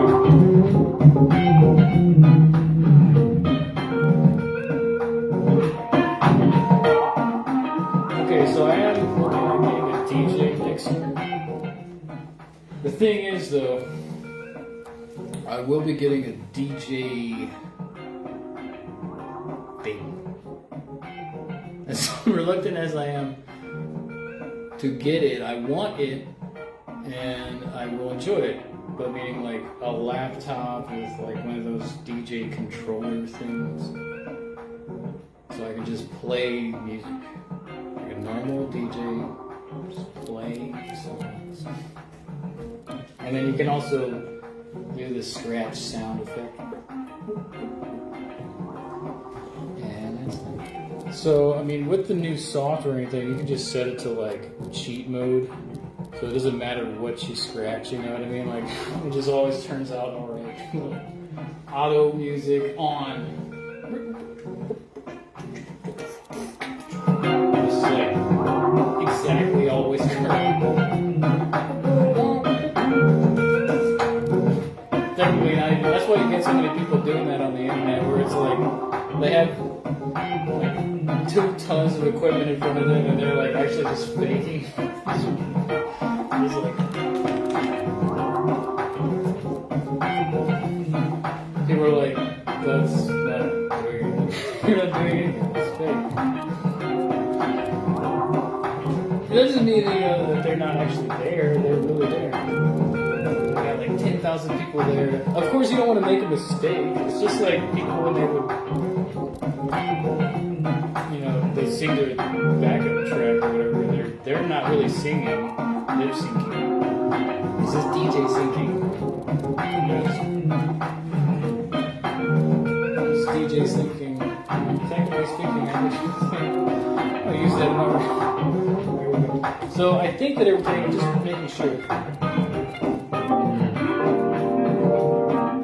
So, I mean, I have been writing them for a moment, and maybe they took it up on my original critique of the device, because they made a part 2 that has extended features. They might be add that in the works anyway, but you know, I'm kind of a little, you know what I'm telling them to do is have a thing called the like rhythm accompaniment device. And I gave him this little weird picture schematic thing I made. It was like pieced together. The hope is that you can make all these tracks, right? Let's say I make this entire track, or a track on the computer, or whatever. In the machine, I tell it, or on the computer, or whatever, and it tags the signal somehow into the file, the data, metadata, or whatever, and it says like, when I start here, my tempo here, for example, is 97.4. So play this thing at 97.4, and it's going to play my entire song. Now, meanwhile, I'm going to be playing my parts and making loops. Now, the easy version of this, ultimately, and I told them this, was ultimately the goal is to have sampled real drums. So if I played the entire drum track myself, I want to be able to put it in a machine, because I talked to the DJ people in their community about if I was going to play a CD or an MP3, and the answer is no. You can kind of fake it, and you can hope for the best, but as far as like a music instrument communicating with a DJ equipment, the answer is does not happen. Which is a total bummer. But I think they'll get the picture in pretty soon, because it's not that hard. And so, for example, let's say I just even want to play a piece of my drum set, right? Just me playing this beat.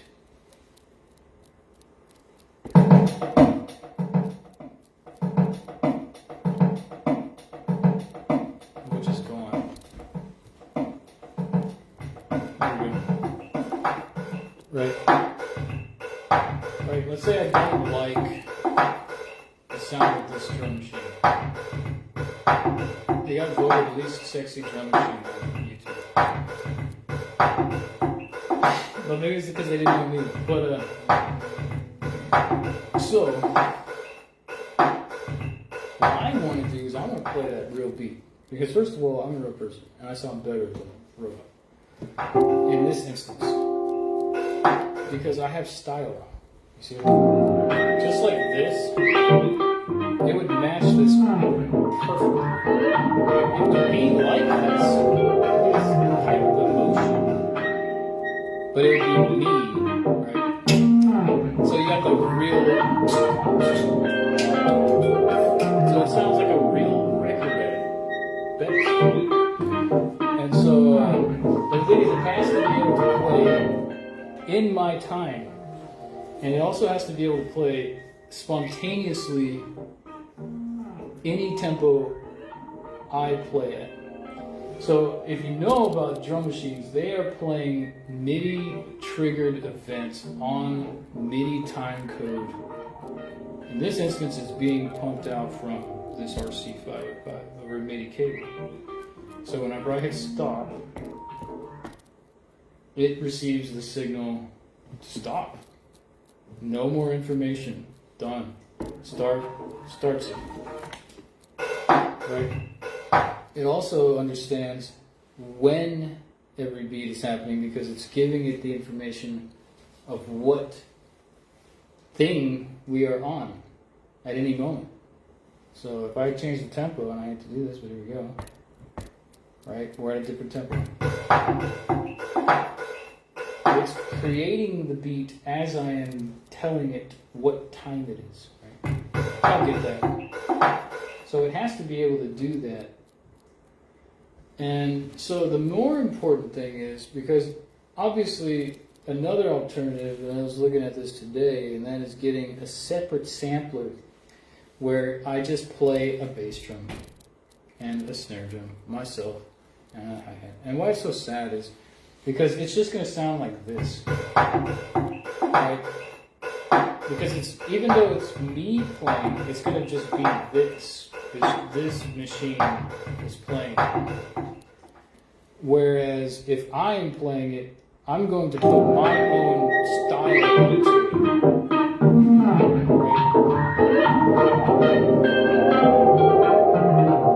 And that's going to be so much better. Because it is me. Right? The rest of it is me anyway.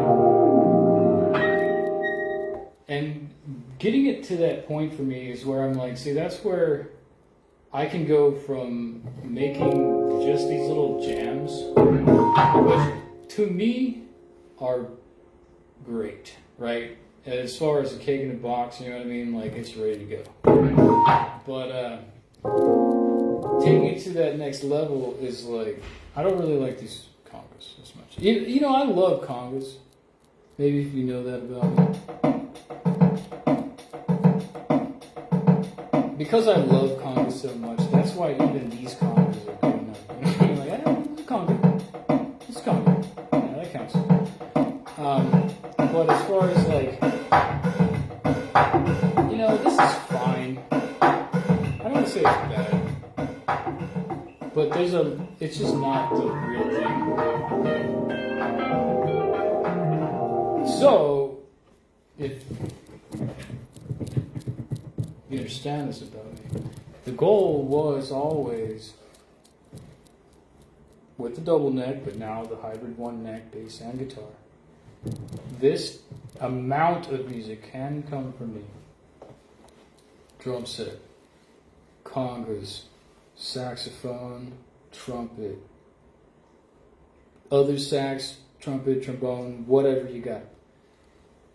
Violin, cello, maybe bass playing from somebody else. I don't know. It doesn't really matter. It doesn't bother me. If I have the one guitar that's one neck, whatever. I don't want to play bass like all the time. It doesn't matter to me. I like to play bass all the time, but I also actually, I mean, the thing is, I can't play an entire song in this situation. I know I talk about this all the time, but there is such a thing as playing an entire song. You know what I mean?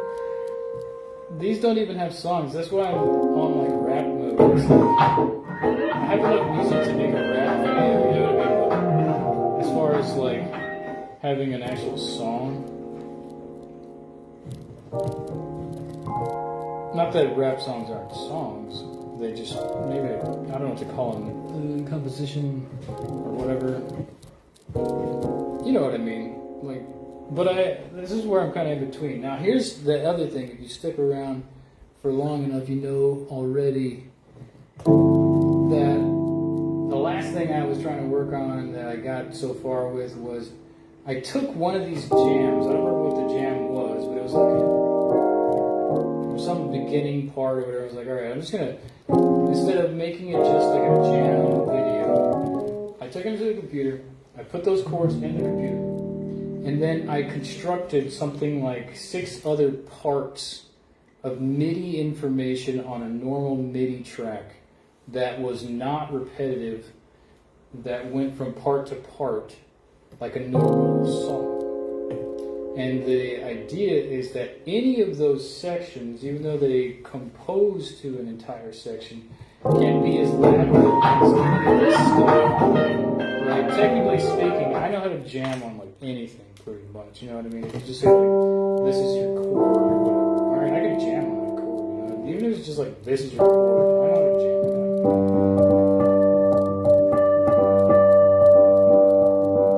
Not that easy, but you know what I mean, that's the idea. And so any of it's going to be this music.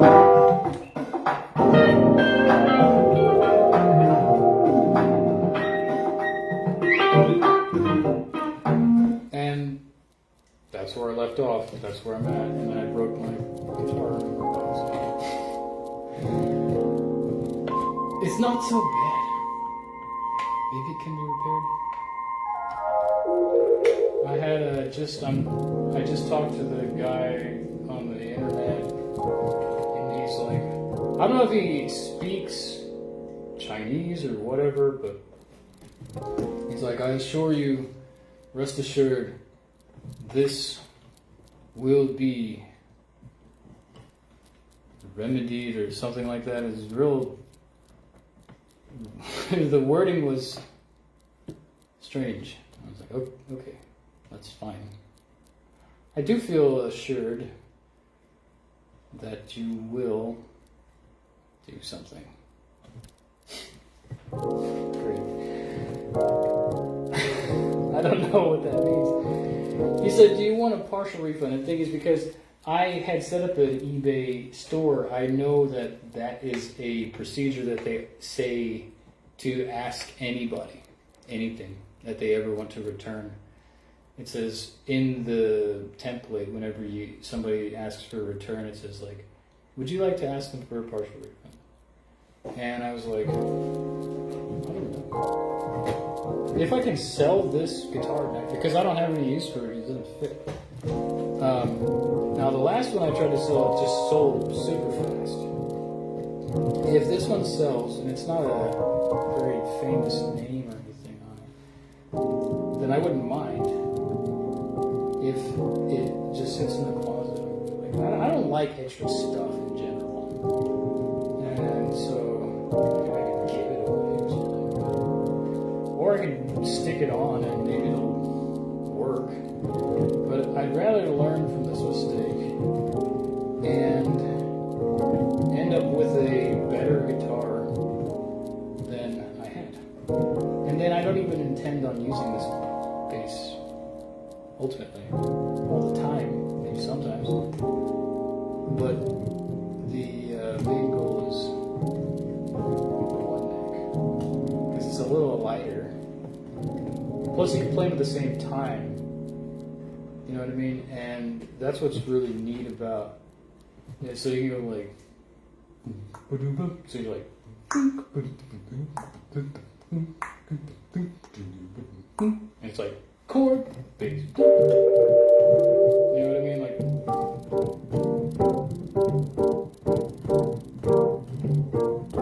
Or whatever you might end up playing. Probably this.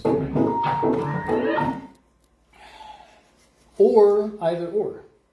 So if I just want to play some guitar most of the night, and then some bass or whatever. Any option. Anyway, that's where I'm at currently. Check it. To me, it's pleasant, right? To me, it reminds me of 70s laid back soul records, something like that.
Reviewing some of the stuff I just did, just made some beats up.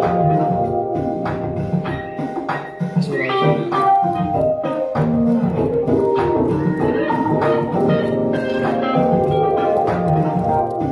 Let me see where it goes to.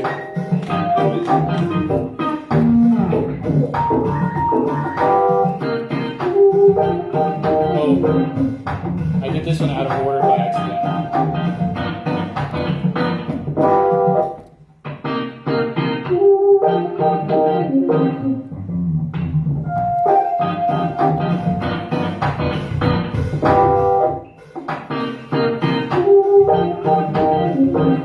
I could play some more guitar, can't I?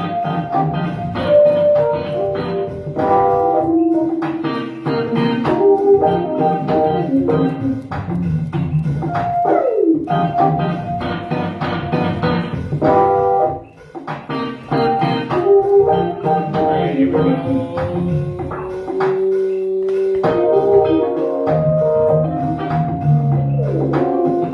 So the practice was, specifically, I was doing a practice where I was talking about how mostly I do this thing where I'm moving like this. Because that, I was also talking about there's this actual thing, which is that you're supposed to play only major triads at any time. And how, as compared to like this kind of like stuff like this,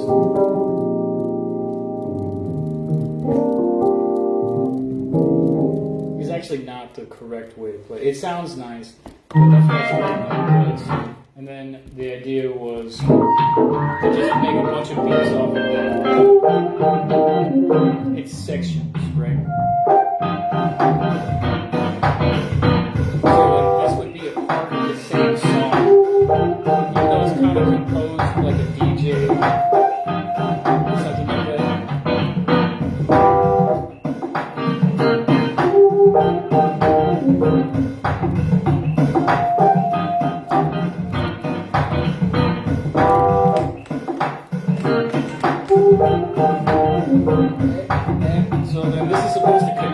this beat is off. Oh, maybe it would have worked. I don't know. 'Cause I did this one backwards.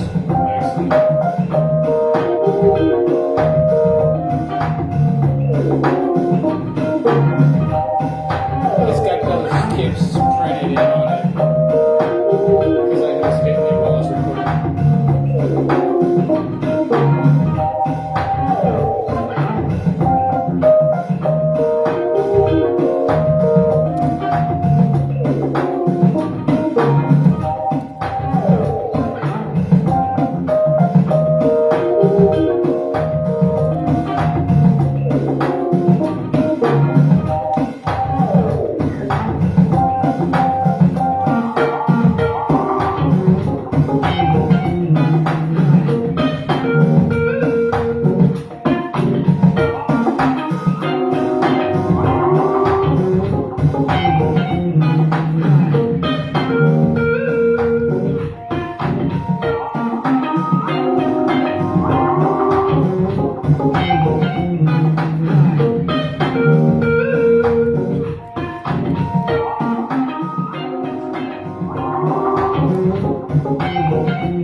Just to reiterate throughout, the music. Okay, first of all, if you see my videos before, I just play this stuff live and I'm just making it up with the bass and the guitar and stuff. Based on just like, what is groovy, what's funky, in my opinion, and it's like this. It is intended to be a mixture of like, you can play a saxophone solo on it, or you can play whatever solo on it. You can rap on it, or you can also sing on it. Any of that stuff works as far as I'm concerned. And the specific kind of rapping is that multi-vocalist kind of stuff where it's like, we say, they say, this is the thing, this is the thing that we say today, they say, they say. It's like, and there's a lot of like the hype vocal, like double or triple man kind of thing. Or it could be like, oh, this is the song. It's like, yeah, this is the song that we sing. This is the song that we play. Or whatever. And it just is supposed to work in any, with a solo violin.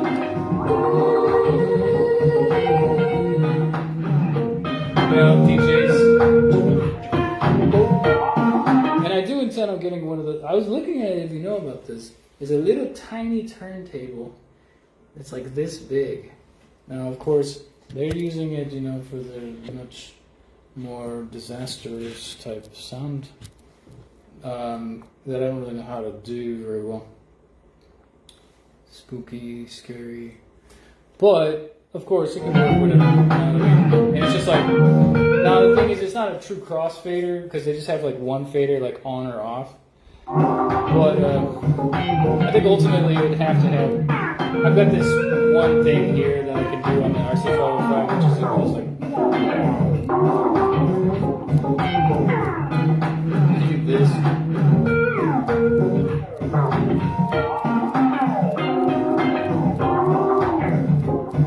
Which is pretty cool. That's a very new, modern thing for me. I've had this thing for like 5 years or whatever, but in my life. So there you go. And so this is not what I started with, but this is just a practice to see if this can work.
I enjoy the jam machine. Very good. But, you know, I haven't had an opportunity currently, or maybe I had many opportunities. I don't know. I don't know. I haven't experienced the full-on real jazz band and this thing. Still to this day. I have played jazz once upon a time. Yeah, oh my God, we're jazzing on.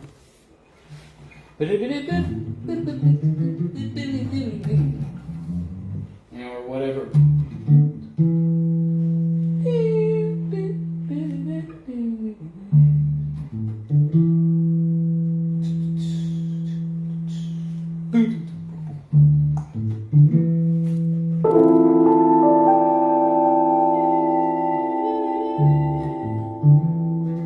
Or whatever, you know. Which is kind of where this all came from. And I'm still just trying to get these normal jazz people to be like, and Giovanni's kind of the main guy, but he's also a Latino guy. So he offers the whatever that is. I mean, I like Latino music, you know what I mean? I'm Latino, kind of. Latinish, you know what I mean? I think moving to Spain would make me much more Latino. And or Miami is kind of the main.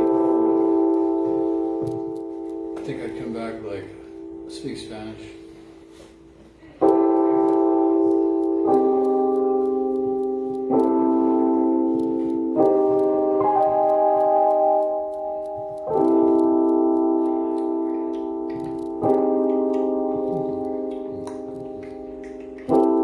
Okay, so some of the best jazz albums in my appreciation: Maiden Voyage,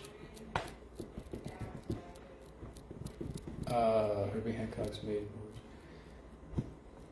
I like that recording studio, and I like that it was just real raw. It also has a kind of airy spaciousness to it. Not very new sounding. I think it was recorded in maybe late 60s. Something like that. Maybe at most 72. And it's got a really cool sound. I like the real raw instrument sound. It's also, they weren't really isolating at that time. They were just playing in a room. And so it just sounds good. But also, if you listen to Herbie Hancock's first album, it also sounds really good. It's got a more close-up pop kind of vibe with the drums and everything. It's kind of, but the vibe's a little different. You know, it's like piano.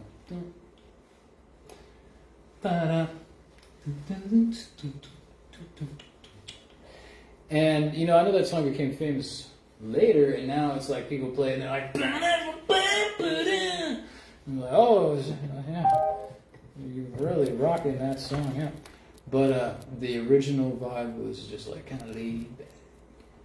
It was like, look, I'm a jazz guy and I'm playing like a pop song almost, right? Now it would be considered to be very poppy. That's a great album too. They also play just jazz sometimes. It's very grab bag kind of. Well, we got, if you want to jazz, you can go there. If you want to groove, you can go there. Which is cool.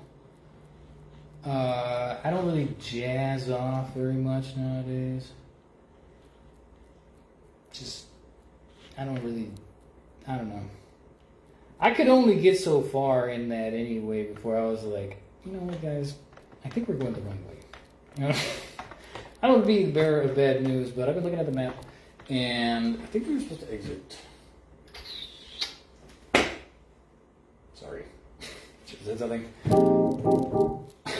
Back at the Beastie Boys. But, you know, whatever. Let's see what I got here.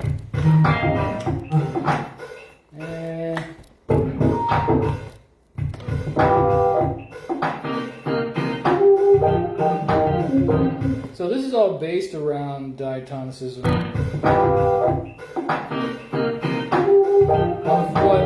Believe me, I jammed on diatonicism.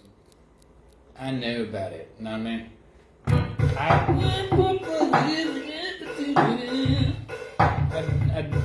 damned the jam, you know what I mean? Like, it was all. You know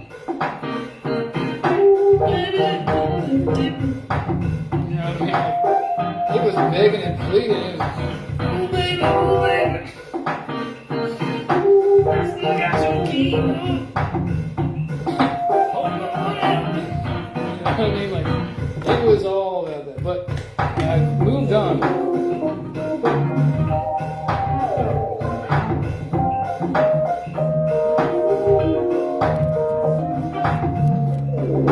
As long as there's condoms, you know what I mean? Like, condom it.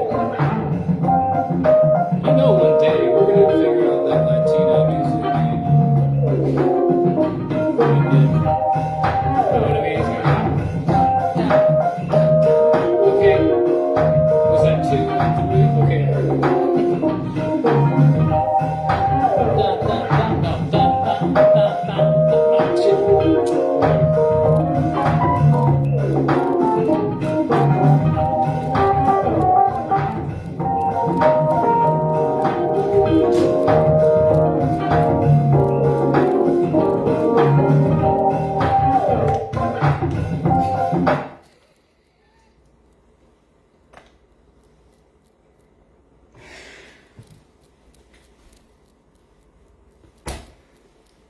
They would be like, oh, have you heard of the clave? You tell, Mr. Science. Well, it goes a 1, a 2, a 1. Oh, okay. Is that a... Well, you know, because I've heard them. I mean, I'm trying to figure it out. Okay, so... What is that? I'm more Cuban, you know. I don't know. Something like that. Believe me. Richard Salvador. Get him. Call him. Hug him. Bring him a cookie, you know what I mean? Like he loves. It's great. He can do. Yeah. Think. There you go. Cut all this out. Just... Oh, okay. That sounds real.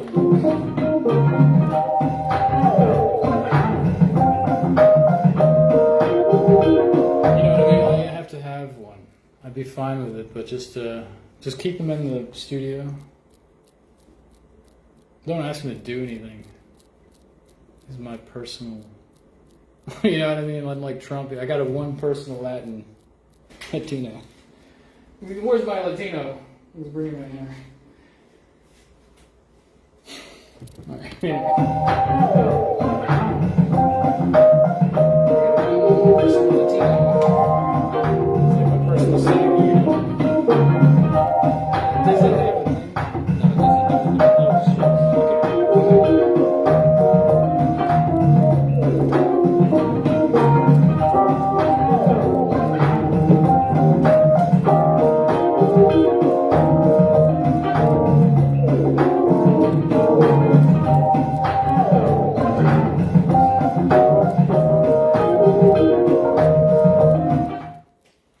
I don't know if people do that anymore. Y'all know about that, the old timey.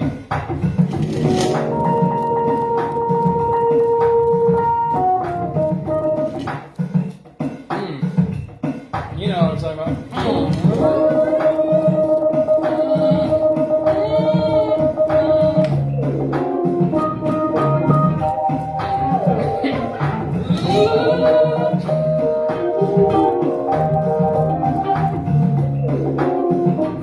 any further than that, people are always like, "Oh, you mean this?" I'm like, oh shit, no. Sorry, wrong. Did I go that far? They're like, "Oh, you know what I'm talking about." Later. Later on.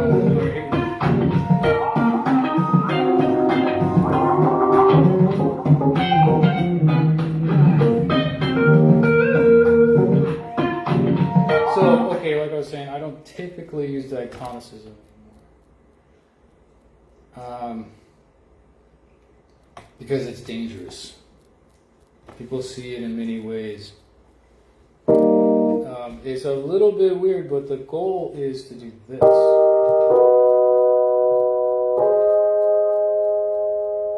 It's a harmony that I may have invented. And that is that you use triads, major triads only. It's a secret code that unlocks the tunnel to a magic thing where there's a voice that is God, I guess.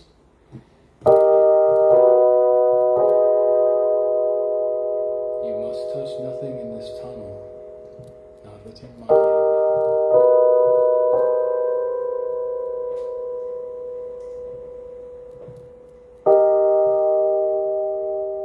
So let's say I'm going to go from here to here, right? F sharp has B, obviously F sharp, and also D, right?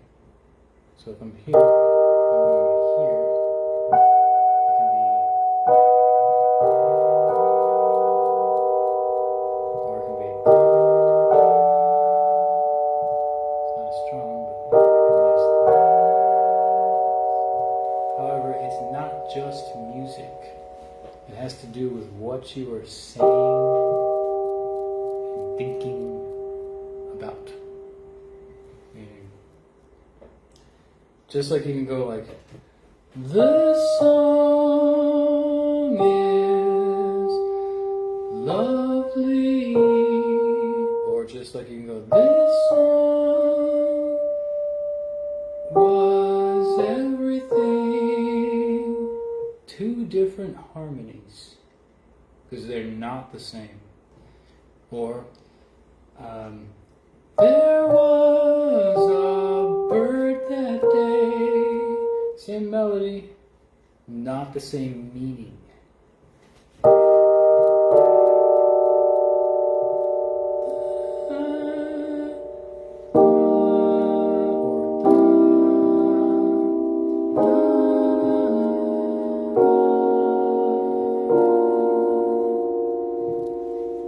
It must be done correctly.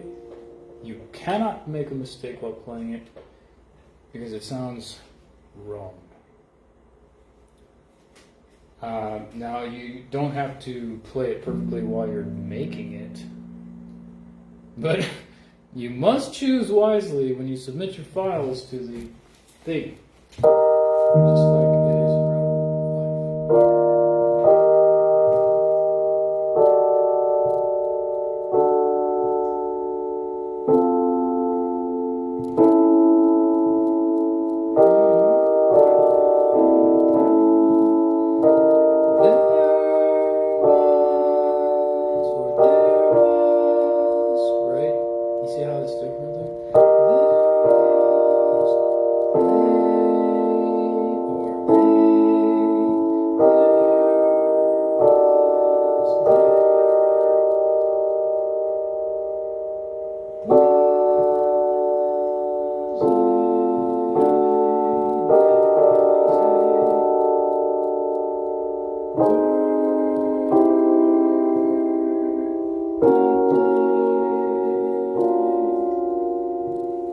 Now, because that is a vague statement, it doesn't have to be like, oh, I've unlocked. No, it has to have an entire meaning.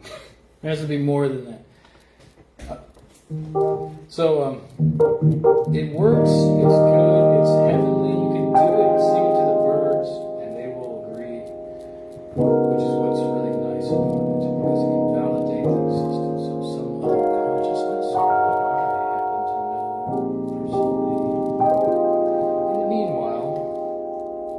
I feel like the 13 dominant sus is a clear substitution for a otherwise major 7.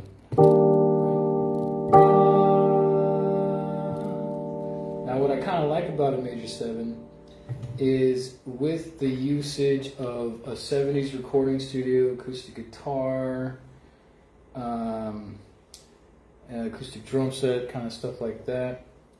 You can make like really plain pre-rock folk. I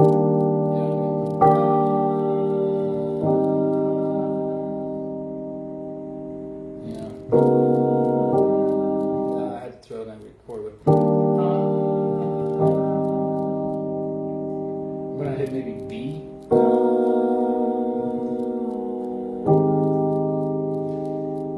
It's easy to jam. Let's just find one of these we're gonna delete. Or, I don't know if it's worth even saving all this stuff at this point. It's kind of a mess. How about the original one? Whatever. We know it jammed. We don't have to fake it. Right? And of course, if you want to get more of that, you can also, we know this as musicians, you play neo jazz with playing the inverted 9 minor, right? And it works the same way. It just has a more like late night 90s VH1 commercial kind of tone. So here we go.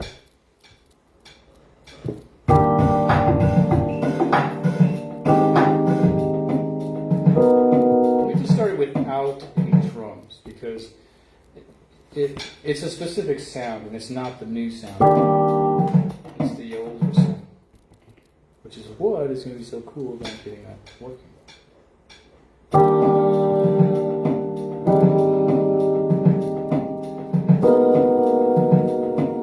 hit the wrong note because I was thinking the wrong thing.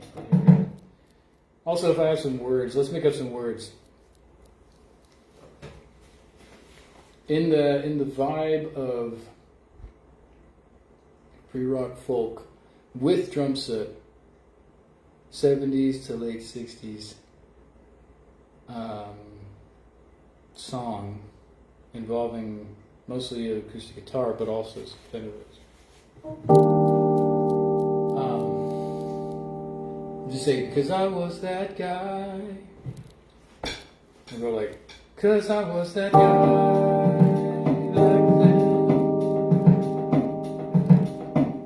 Just act like it's cut. I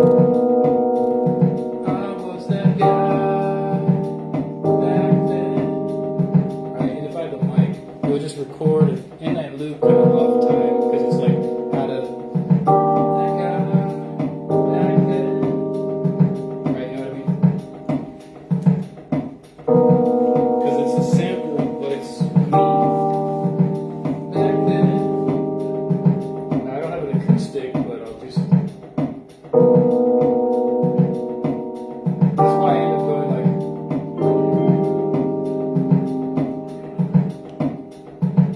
Back then, 'cause I was that guy. Back then. Right, just enough that it sounds like a sample. That guy.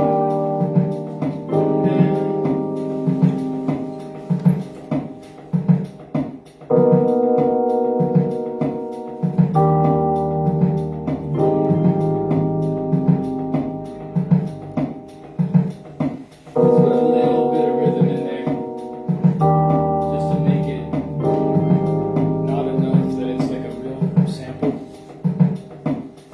So I'm just gonna copy this like him. But obviously, from that point, especially with the real acoustic guitar, like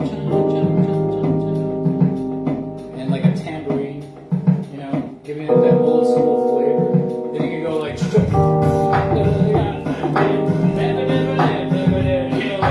I picked up my eggs in a basket. Without that, I had it, but I had.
It could be a real beat on a record. If it would stay in time. Anyway, so even though that works, I consider it a graduation to this chord change. So what did I do? A to A flat to B. So that's what I say is the most logical next best thing, literally in order. Which sounds like it's a negative, but it's the actual next best from the previous best. Quite heard it just like that. But this is funky too, you know what I mean? Like people groove on that. This is more like empty old people hanging out, you know, like I know the music's good, just like it should be. Hey. And people are like, yeah, music. Old people hanging out and stuff. Kinda works. Just like it.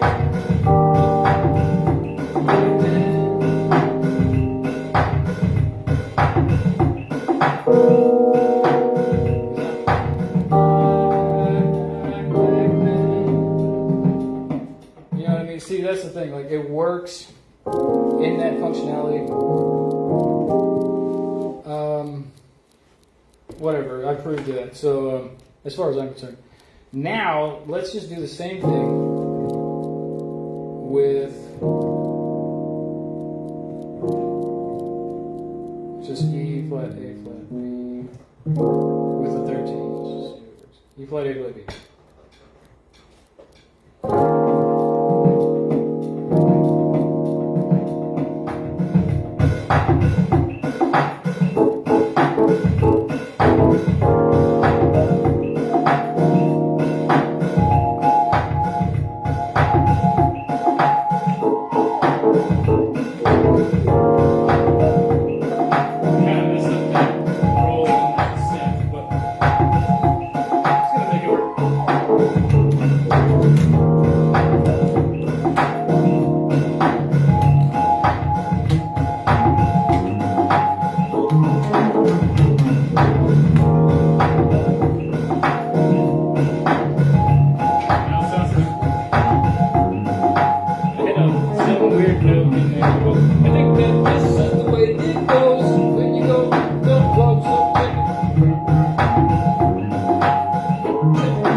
Something like that. So technically speaking, you can sing on that. It doesn't sound as sing-songy as the previous version, but it's just as easy. It's like if you wanted to say the same words just to prove it. You know, it's more like if you took one proof and you could prove.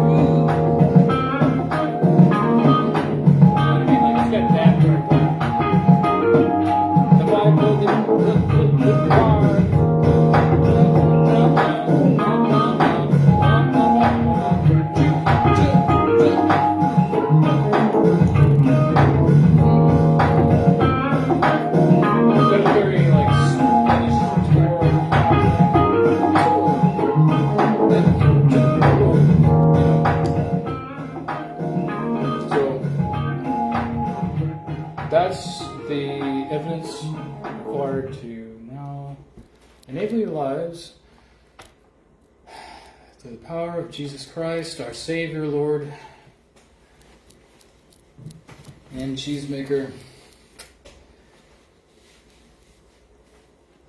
JC, who happens to be, and if I could do my Christopher Walken right now, he happens to be what I'm saying. All right, here. So there you go. That's what I'm talking about. And thanks for joining in. I'm about to roam out the side and see what's up. But if you want more genres, to hear me now. What was that? Who did that one? Tell me now. That was the Ghostbusters 2 guy. The guy who ran the museum.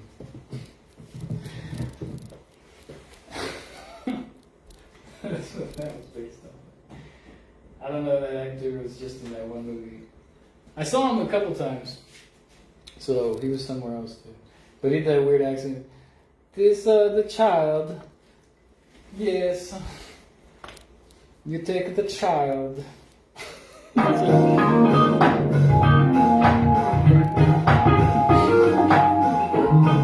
So that's kind of the groove of it if you want to know what they're doing. It's like if you want to do that little rap music kind of stuff that's happening, and you know what I'm gonna say.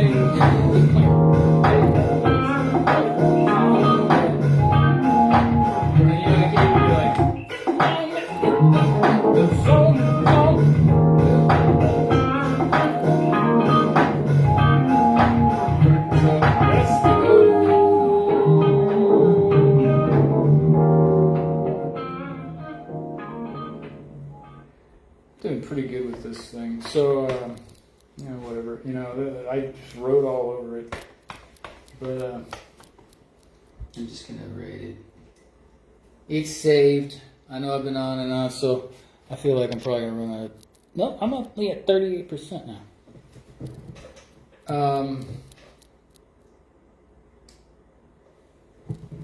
If I had those lyrics that I had written for the previous beat printed out, then I would do that on the stream. Trying to remember what it was. It was like a whole bunch of them. It was like to you, who you knew, or who you. Let's see. To, I think it was like to you, who you knew, once upon a time, as I love you too.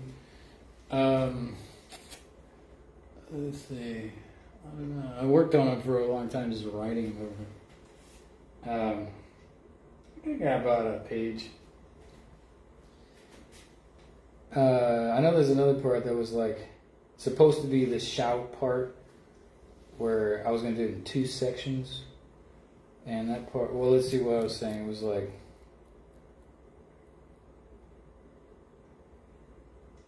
darn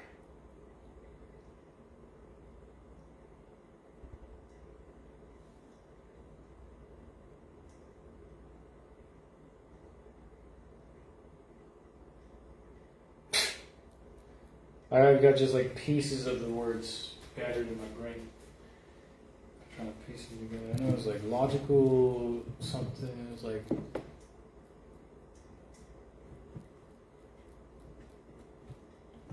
I didn't memorize it at all. If I know that I can get it.